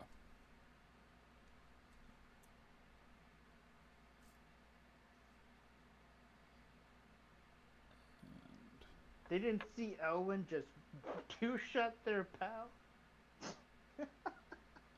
I rolled to see What? which of the ones that damaged that it's going to go for. Oh, it's okay. I just... The Just like creature Elwyn. itself is not necessarily as intelligent as its rider. It has a -1. So it's just like, pain. Go hunt one of them. Which one? So it is going to swoop down and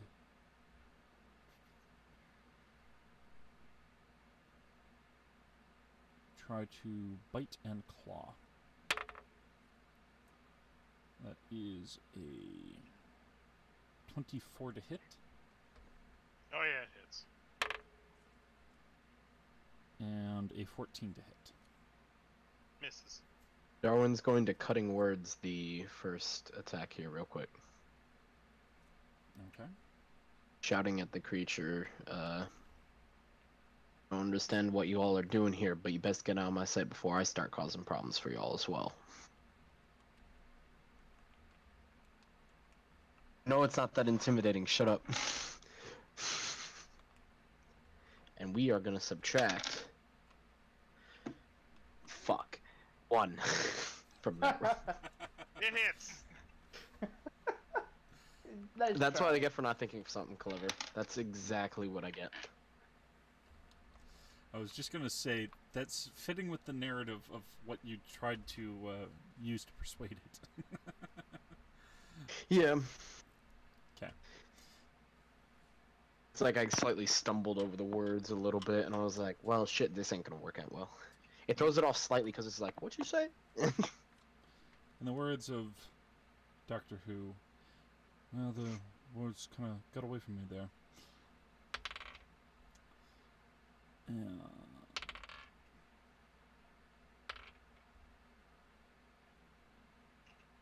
And that is 23 piercing damage, and I need you to make a con save.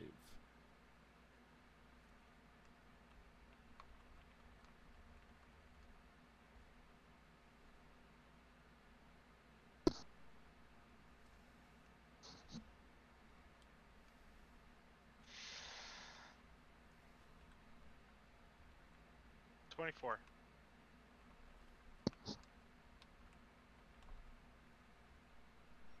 Alright. You feel as it bites into you and letting go and swooping away, that there is this pulse of pain even after the bite. A little bit of black spreading through your veins before it just dulls back down to normal.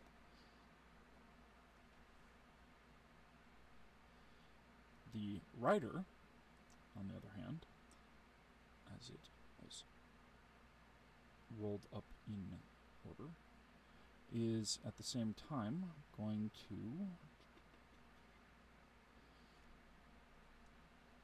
use its short sword and try to chop into you at the same time.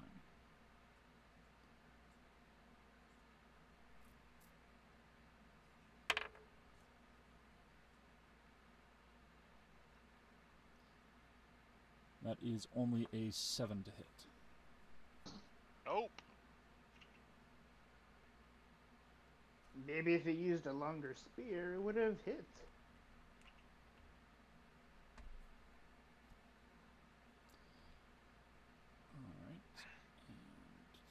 Alright. Don't give it ideas. And it is, as it is flying away, going to fire a crossbow bolt. That is a 15 to hit. Nope.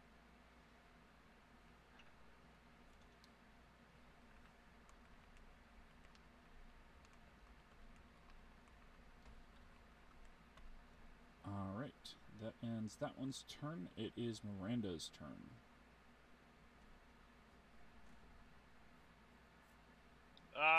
Did Syl successfully get on the first? She's shooting at number 1, not 3. Yep. So you're shooting at the one we almost killed? Yes. Yeah. So you can shoot the one that attacked you. Maybe use an Eldritch Blast to bring it to you 10 feet.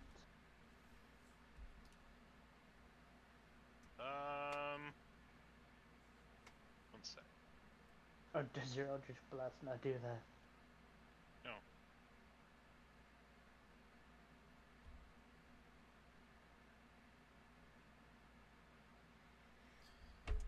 We in the biz call that, get over here. Pretty much. Yeah, just hit the same target 3 times, and each time drag it another 10 feet closer.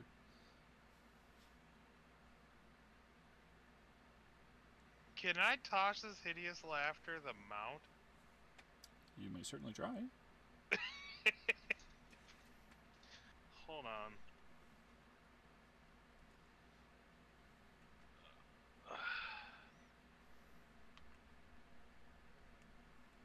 Doesn't their intelligence need to be higher than like 4 or something? I'm looking at.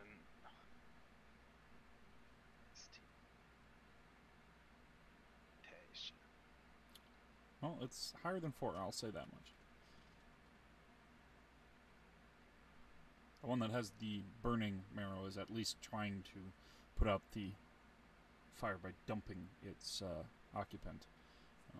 So you can at least tell that they're smart enough that they're not a cow or a goose.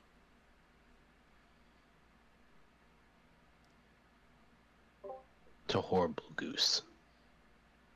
Literally seen cows that you just walk up to them and hit them with a sledgehammer really, really, really hard.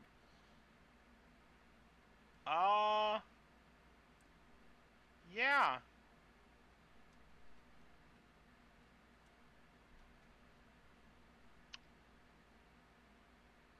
Wisdom saving throw DC 21.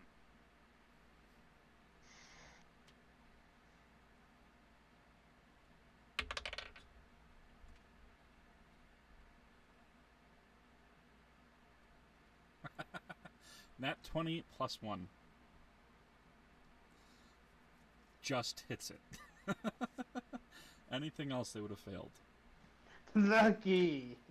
Lucky! I honestly was expecting it to fail because I did not think that that would happen. So.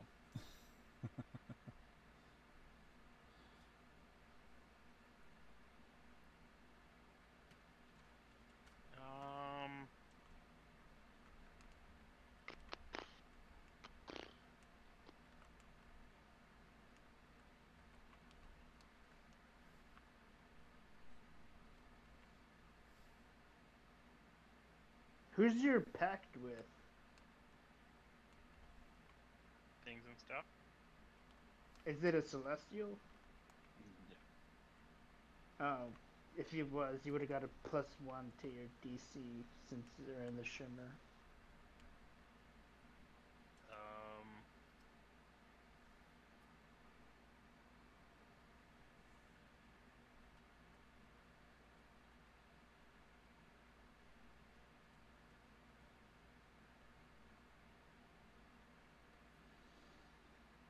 Yeah, I guess.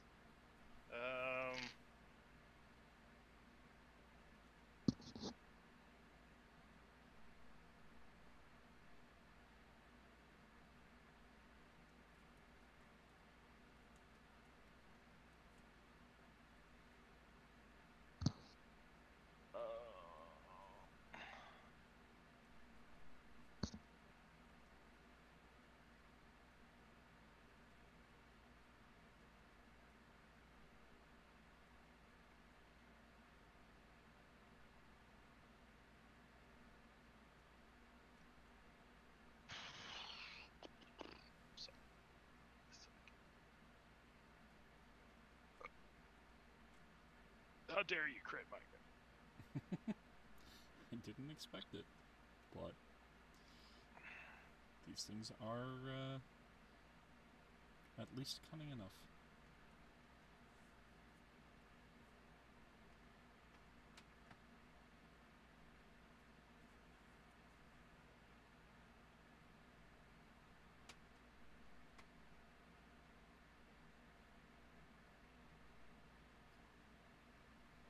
Are the mounts classified as beasts? The mounts are classified as aberrations. Why is nothing a goddamn beast? Because there's so few beasts and so few people who homebrew beasts. And because these things are not native to here.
So, Anything else to yes. doing, or No, end of I was turn? trying to see if I.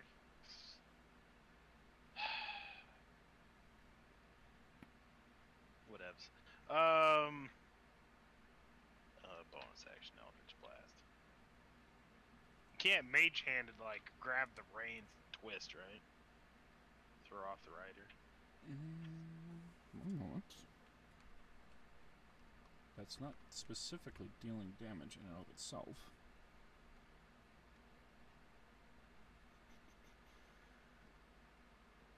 but it'd only be like a 10-pound pool. Just try to You can use destabilize your the hand to rider. manipulate an object, open an unlocked door container, store or retrieve an item from an open container, pour contents out of a vial. You could unbuckle the saddle. Yes. Yeah, you wouldn't have enough force to really drag the rein out of their hands, but yeah, you can unbuckle the saddle if you want to try that. Yes. Alright. Go ahead and we'll say that's going to be your sleight of hand to unbuckle it. You got like a plus 20 to your sleight of hand. What's a 35 get me? It's such a good sleight of hand. He literally just steals the entire mount underneath the rider without him even noticing. As you quickly fire out your mage hand while this thing still hasn't flown too far away, its dexterous fingers quickly lift up, manipulate with just one single hand the strap, sliding it out, tugging it through, and jerk just ever so softly. And it is like seeing when somebody yanks the tablecloth out from underneath the dishes. As that mage hand is still holding the saddle, and the rider, having inertia moving forward, stumbles forward from when everything slips out. Their feet come out of the stirrups, and they try to grab hold of the neck, and failing that, Yeah! slide to the underside of the neck and are falling down, hands and feet flailing through the air, almost in slow motion from their perspective, though it's a flurry from everybody else, as they smack down into the rock of the butte itself. And there's just this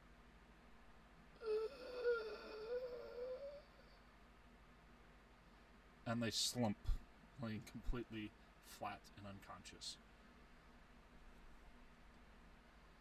Yeah! Take his armor! So he's on the top of it and not on the side of it? Yeah, he is, like, not quite to the edge, but he's closer to it than he is toward the center. He's, I'll say, about 12, 15 feet away from the edge right now.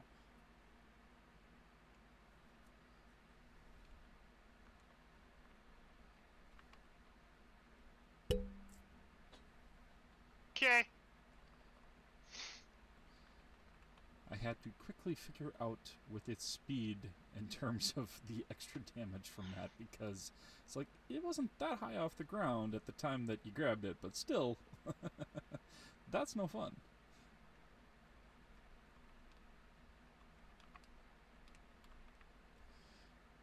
Alright, anything else you're doing on this turn?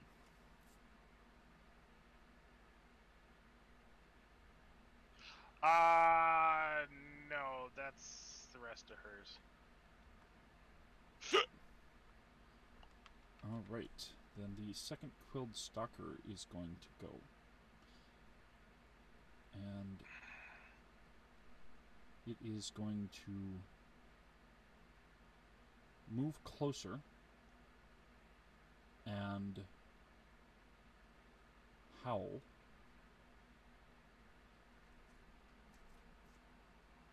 And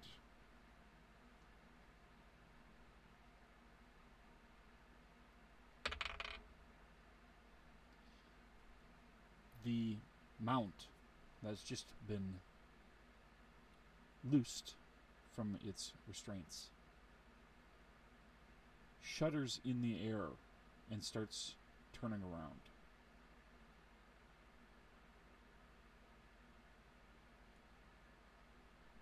And seems to be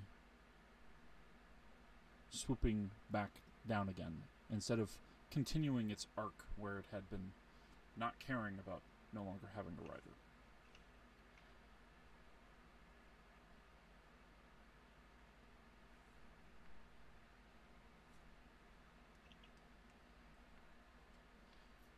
Then it is going to give another howl as it is coming up toward Elwyn. And I need you to make a wisdom saving throw.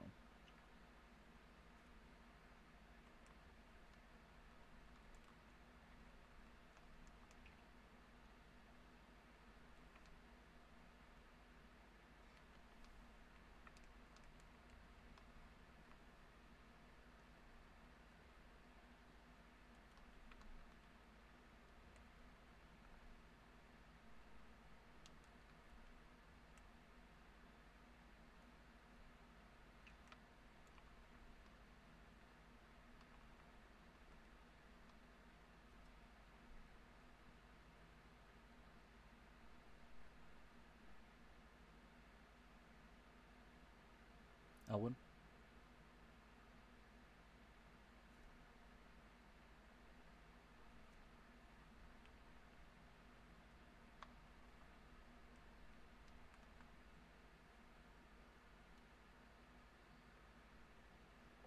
Oh. Your man has died. He is about to.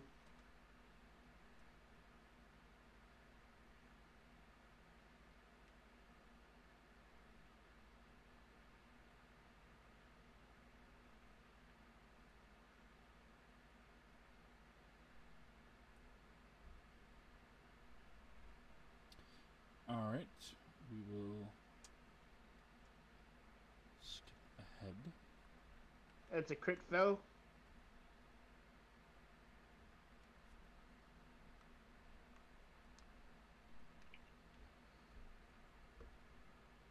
And then we will move on to Dobbs.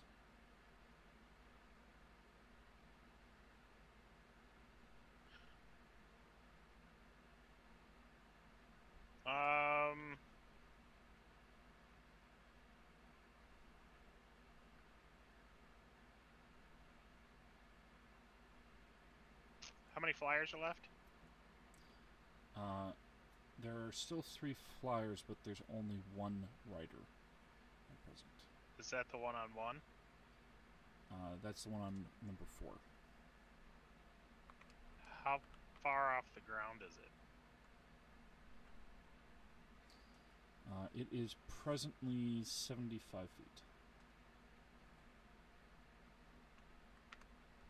Oh, so I can't jump that high. If you believe, you can achieve. Yeah, right. Shit.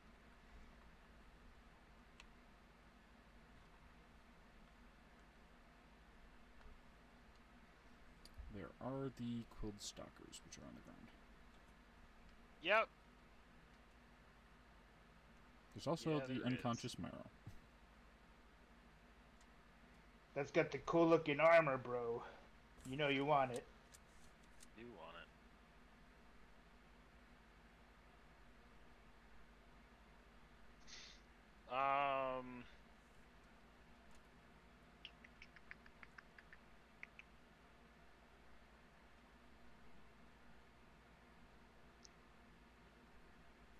Yeah?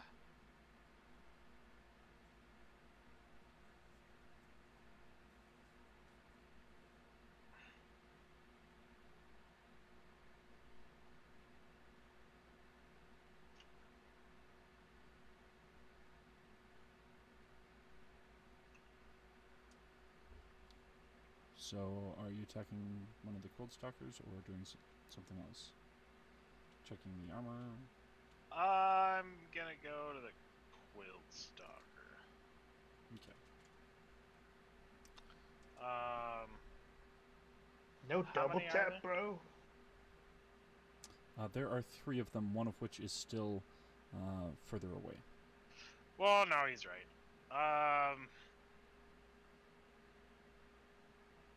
Go to the one that's on the Interrogation. ground.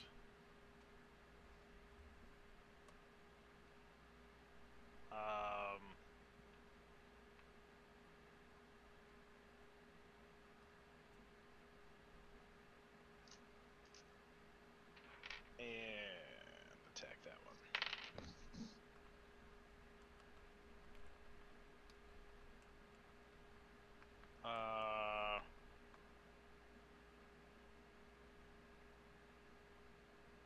Say 24. That definitely hits. Um,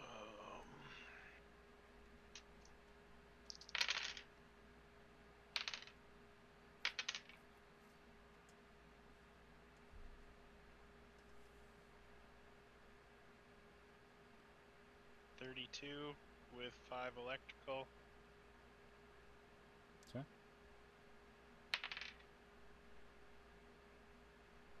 I'm glad he's unconscious because that's advantage and not on that one.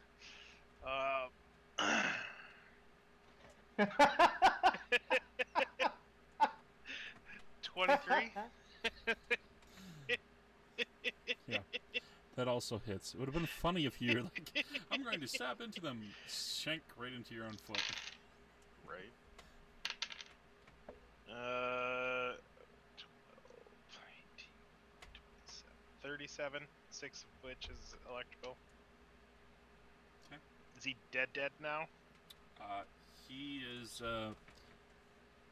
got electric sparks twitching his body, but you can plainly see that there is smoke coming out of the mouth, the nostrils, the ears, and the eye sockets, as you have cooked him with electricity inside his armor, as well as just the general wounds. What kind of weapon is he carrying? He is carrying 3 objects in addition to his armor. He is carrying a mace, appears to be a long black shaft covered with nodules and almost like a shortened pickaxe crossing itself on the end, where somebody has truncated it instead of having the sharp point. He has a short sword that appears to be made out of a mixture of obsidian and some kind of steel, which has a slight wave to the blade until it gets near the tip. There is a small channel along it, so if you apply some kind of alchemical oil or silver or things like that, where it will embed it for at least a few attacks. And there is also a light crossbow.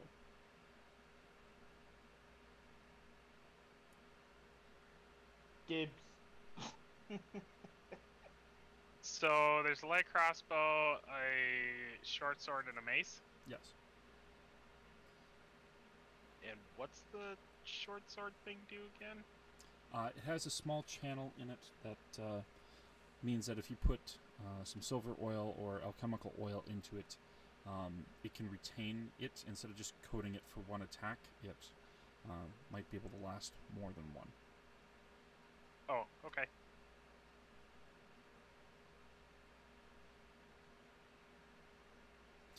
There do not appear to be any glyphs or runes, any sort of magic markings on any of these weapons that are being carried.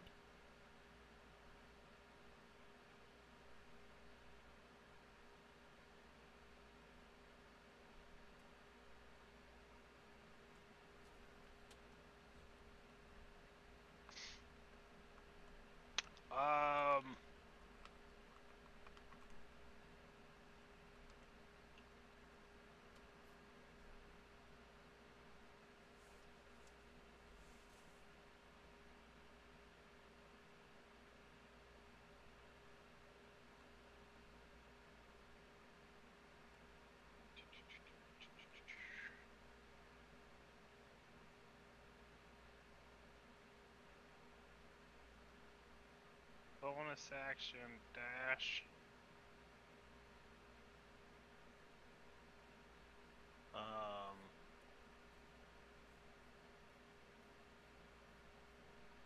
Into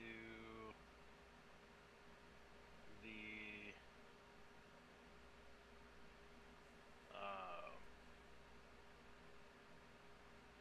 group of the 4 sources.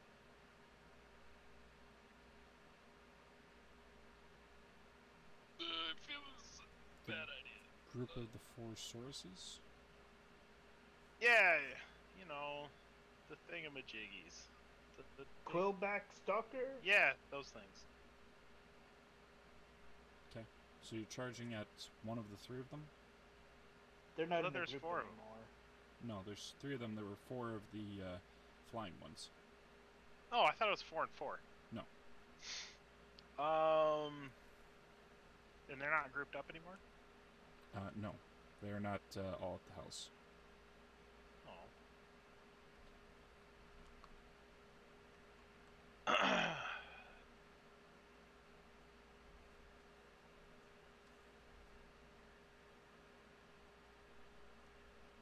The second one is near Elwyn, and the first one is closest to Darwin How far and Nail. away from each other are they? About 20-25 feet. Except for the last one, which hasn't yet dashed forward. How far away from them are they from me? They'd be 25 and 45 feet.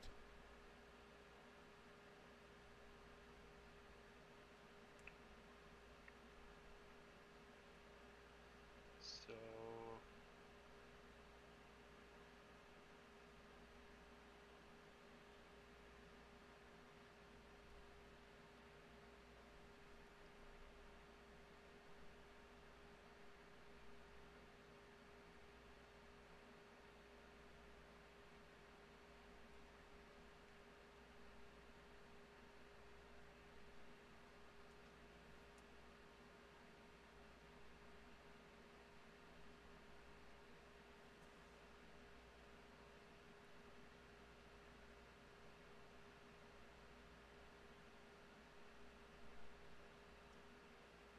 Okay, in the dash, I'm gonna go to the one that's 25 feet away from me and attack it.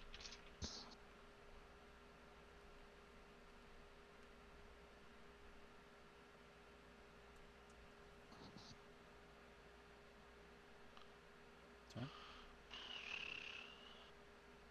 28. Hits.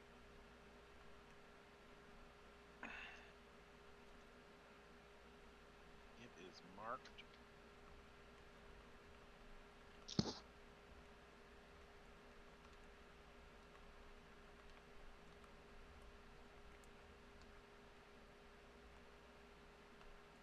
Okay.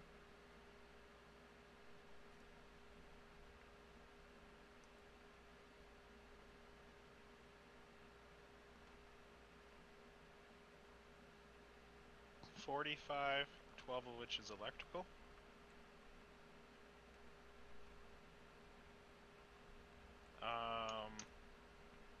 And then how far away is the next one?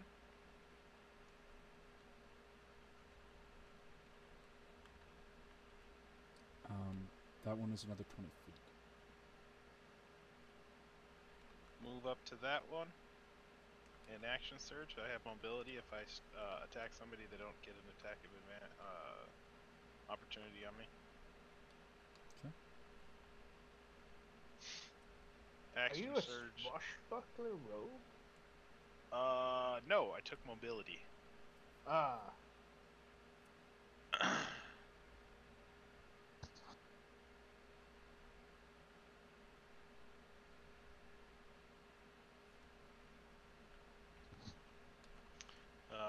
That is a 32 to hit.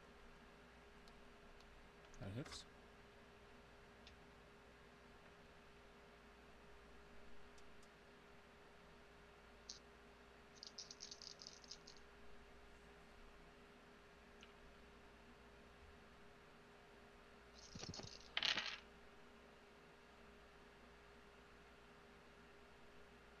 It is marked for 3 minutes.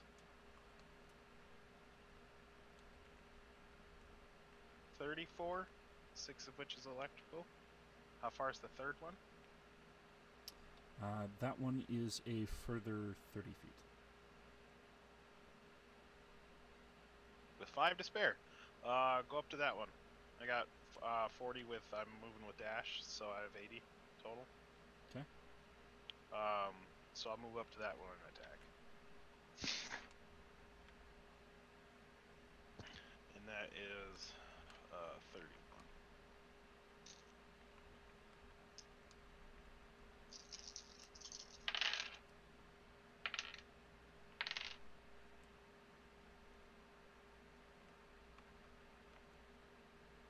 Hmm.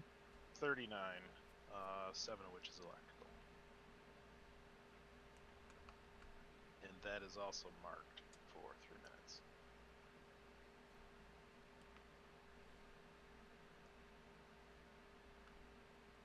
Time to use my sword of gift! Or no, bladed star giant.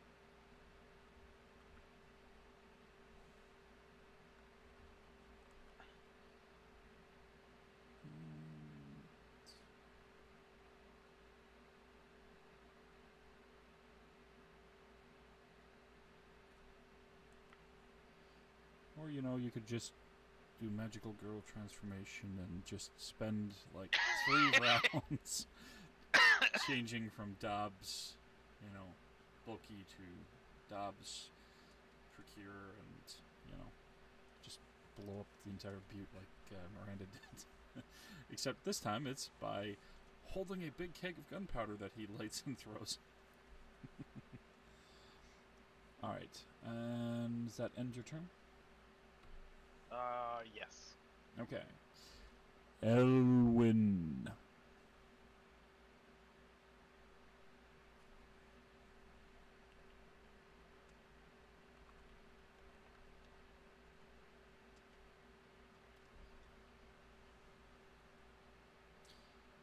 Alrighty. Still no response. We will skip them for now and go forward. Darwin, it is your turn.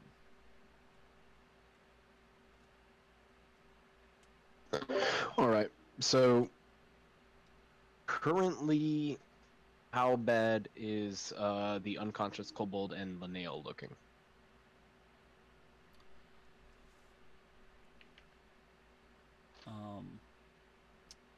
Let's see. With the healing that you did, they're looking at least stable, though they definitely do look roughed up. All right. Darwin's probably gonna, let's see here.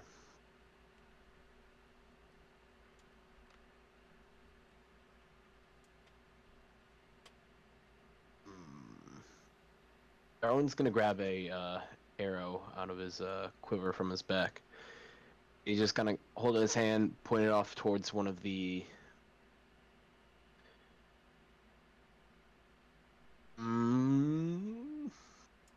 How big are these weird crocodile things again?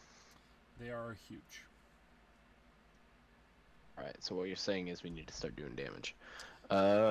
You are essentially popcorn that they just toss up and swallow. Alright, we need to start doing some damage. You lucky it slashed you and not tried to eat you. Yeah, what we are gonna go ahead and do is he's gonna grab an arrow out of his pack. He's gonna fire off a 3rd level catapult at this creature with that bolt. Okay. Which is a dex save with a DC 17. Hold on. Before you let go of this arrow, make sure there are no friendlies behind. Yeah, obviously Darwin's not gonna just let it go into the back of a friendly. Like, There have Are been. they? he's got enough intelligence to Are not there do that. any friendlies? I mean, it is a Are bolt. He can easily Are just they hold it over all the someone's head. imposters you met along the way? Bolt. Da-da. Okay. What did you say the DC was? 17. Yep, that is a 18. Can you cutting words it? Actually,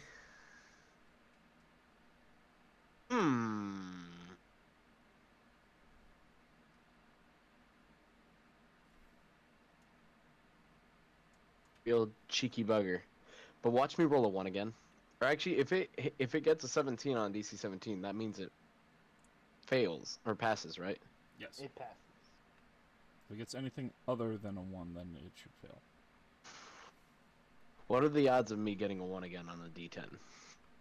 5%. 1 in 10 chance. Then we factor in the fact that the Lord doesn't like me today. So it's a 1 in 1 chance. So it is an attack roll, ability check, or damage roll, not a save. For cutting words. Okay. Alright, never mind. That's what I was just That double will checking work. since it was mentioned. Hey, but since you're a bard and you're in the shimmer, you get a +1 to your DCs. Do I really? Yes. Oh. So it'd be an 18 then. Well, he still passes though, so it doesn't It matter. still passes, but for future knowledge going forward. Hold on 1 second here. It says so in the. I know. The There's guide. something else that I just thought of. I'm just double checking real quick. Like, oh, also, dwarves take 2d10 damage for every second they remain in the ship.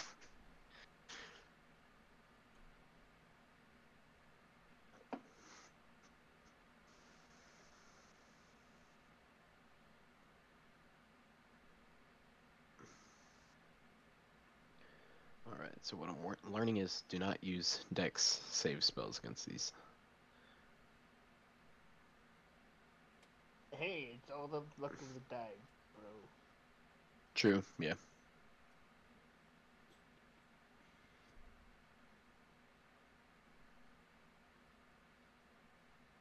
Yeah, no, it still would have passed them. Alright. Then Darwin's going to go ahead and use his bonus action to cast a 2nd level healing word on Linnell. He's still keeping that kobold over his shoulder, by the way. He never set it down. He's kind of keeping them over the shoulder for now, ready to run with them if need be. But 2nd level healing word, 2d4 plus 4. Gives back 8 health total.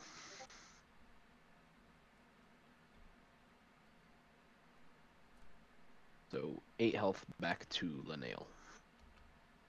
Okay.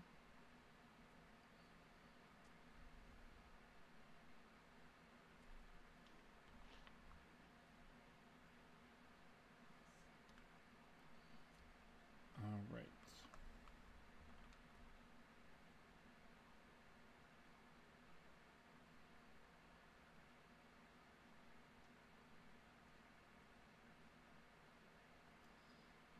And anything else that you were doing on your turn?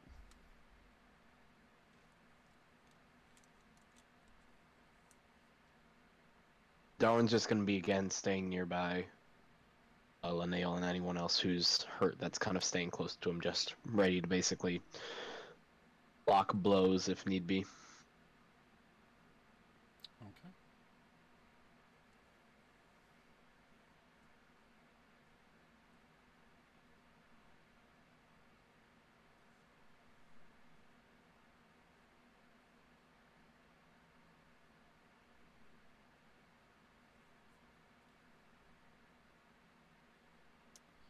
Alright.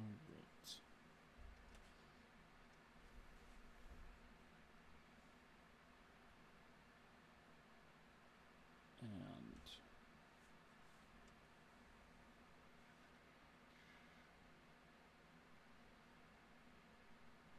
the third Quilled Stalker is going to multi-attack at Dobbs. One violent gash and 2 attacks with the claws.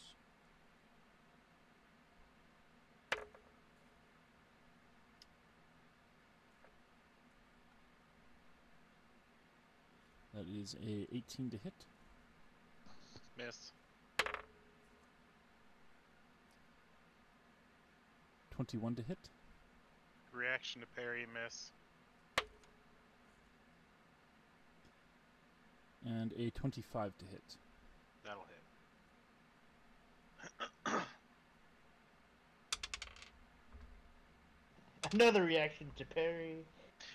Right? Isn't there a feat that gives you another reaction? Yes, there is. And that is 13 slashing damage. You gotta not use, I think, your move action? Or something? Yeah.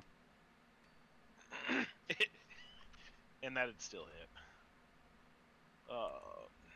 Okay. 13?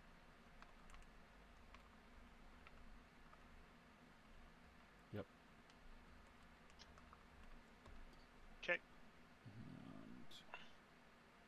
And then it is going to release a echoing howl at you.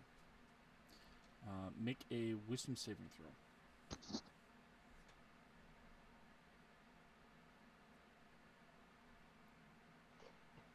While its mouth is open, shove your sword through its gullet. 21. You pass. There's reverberation around you, feeling like the air itself is shaking, but you stand your ground. There's just this small as it seems a little surprised.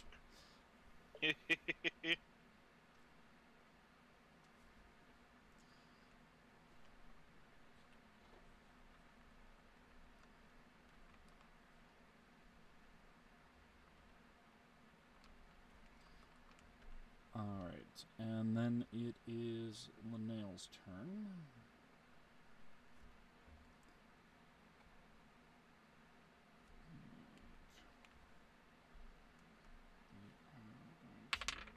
Check. Now both attacks miss the Quilled Stalker.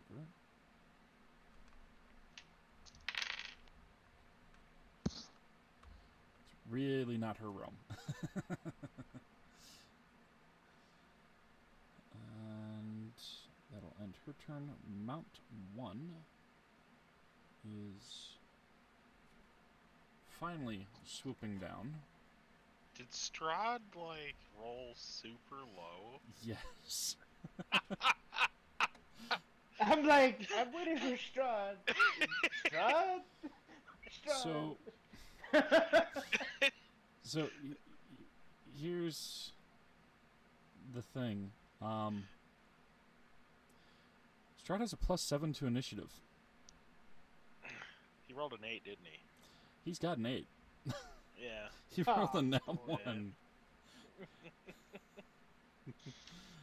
Is it gonna get within 60 feet? It is.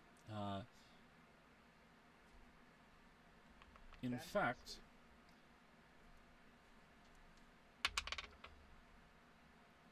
It is going to get within 0 feet. But when it gets within 60 feet, I take my shot. Yes. Still takes her shot. It is still on a straight path toward you, though. So go ahead and make your shot. Okay. You're not going to throw away your shot. Gotta shoot my shot, yo. For real. You know, I blew it trying to Not throwing save away your Miranda just shot. so I can use more action for this. That's a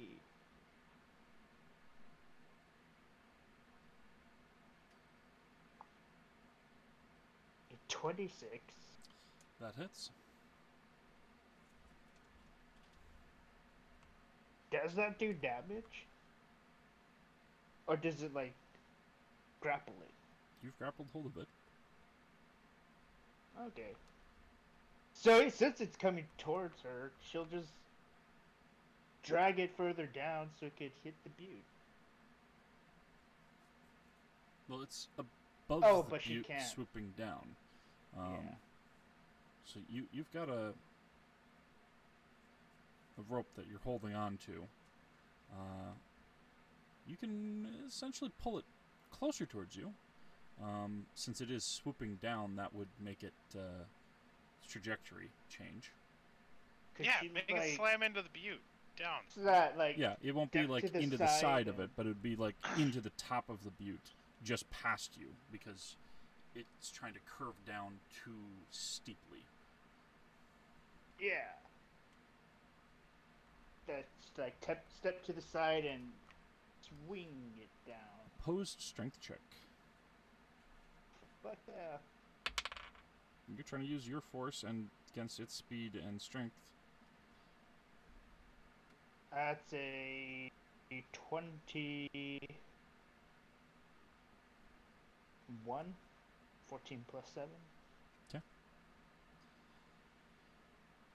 Feels at first like the rope is taut, then slack, then taut, then slack, and you yank it sharply, and there's this as it just gets yanked further forward so that it's not able to hit your head and slammed down, smacking into the rock of the butte behind you. Sweet.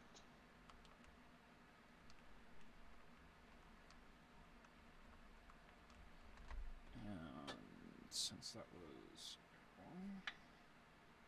This is a huge creature, right? Yes. I like how we've been killing these things with improvised methods. I encourage creativity. It's like Thanos saying, if I can't pick up Mjolnir to hit you with it, I'll hit you I'll use you against to hit Mjolnir.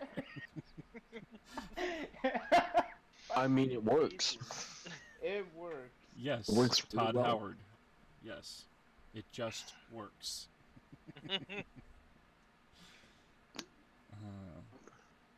So,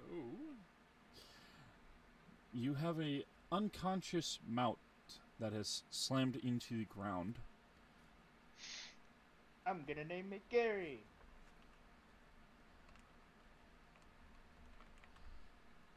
And I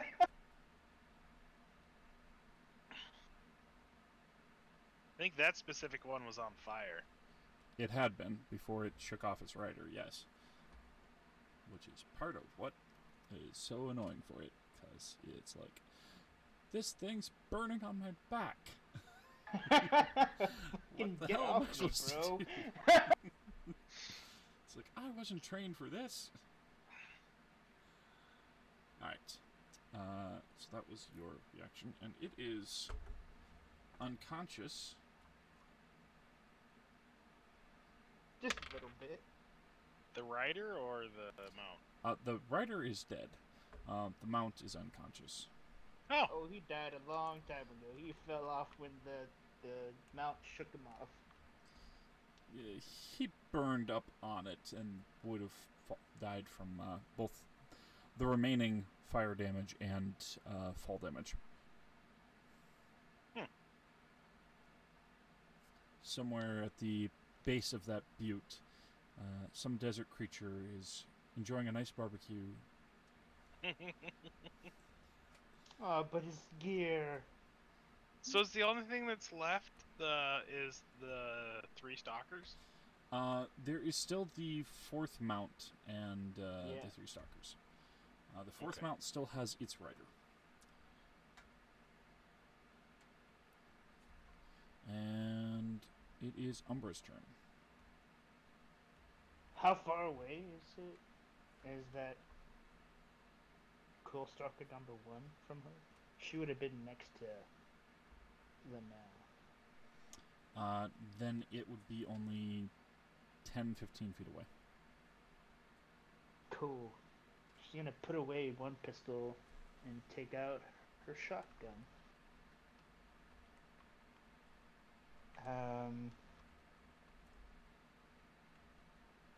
It already has electricity on it.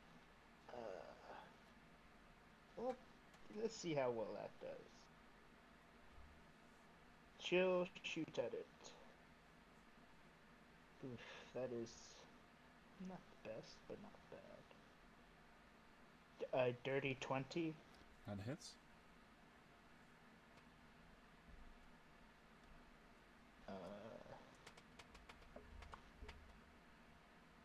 48.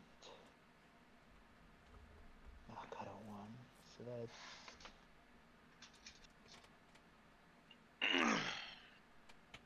18 lightning damage.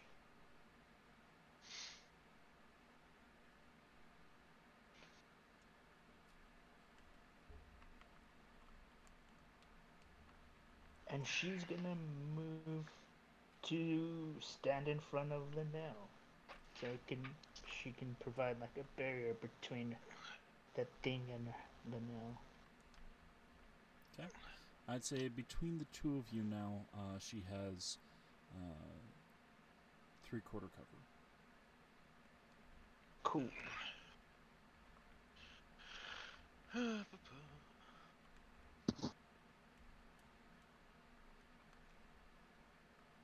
And she's gonna action surge to cast Create Water on Linnell.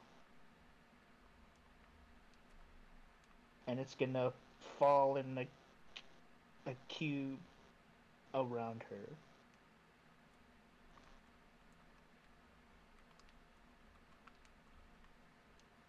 Okay.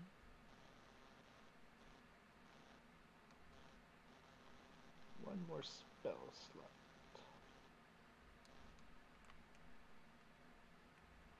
Alright, and that'll end her turn.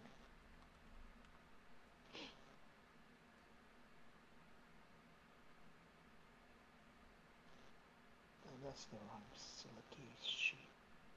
Alright. There we It is Strahd's turn. go. About time, bro. And he is...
He is going to attack twice with his scimitar.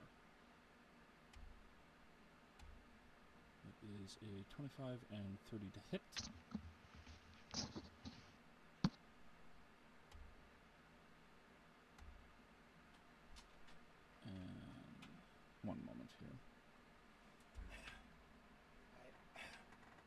I hate to interrupt you, but there's something wrong with me again. I need you to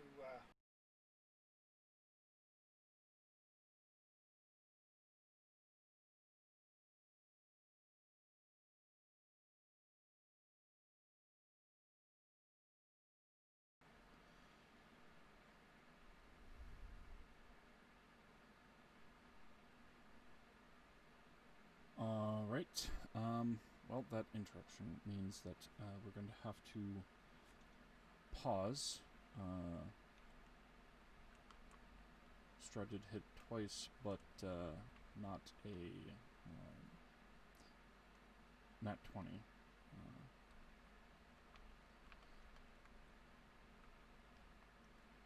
And I will have to roll up the damage and other stuff next week. Okay, everything all right? Well, my dad is feeling not right and needing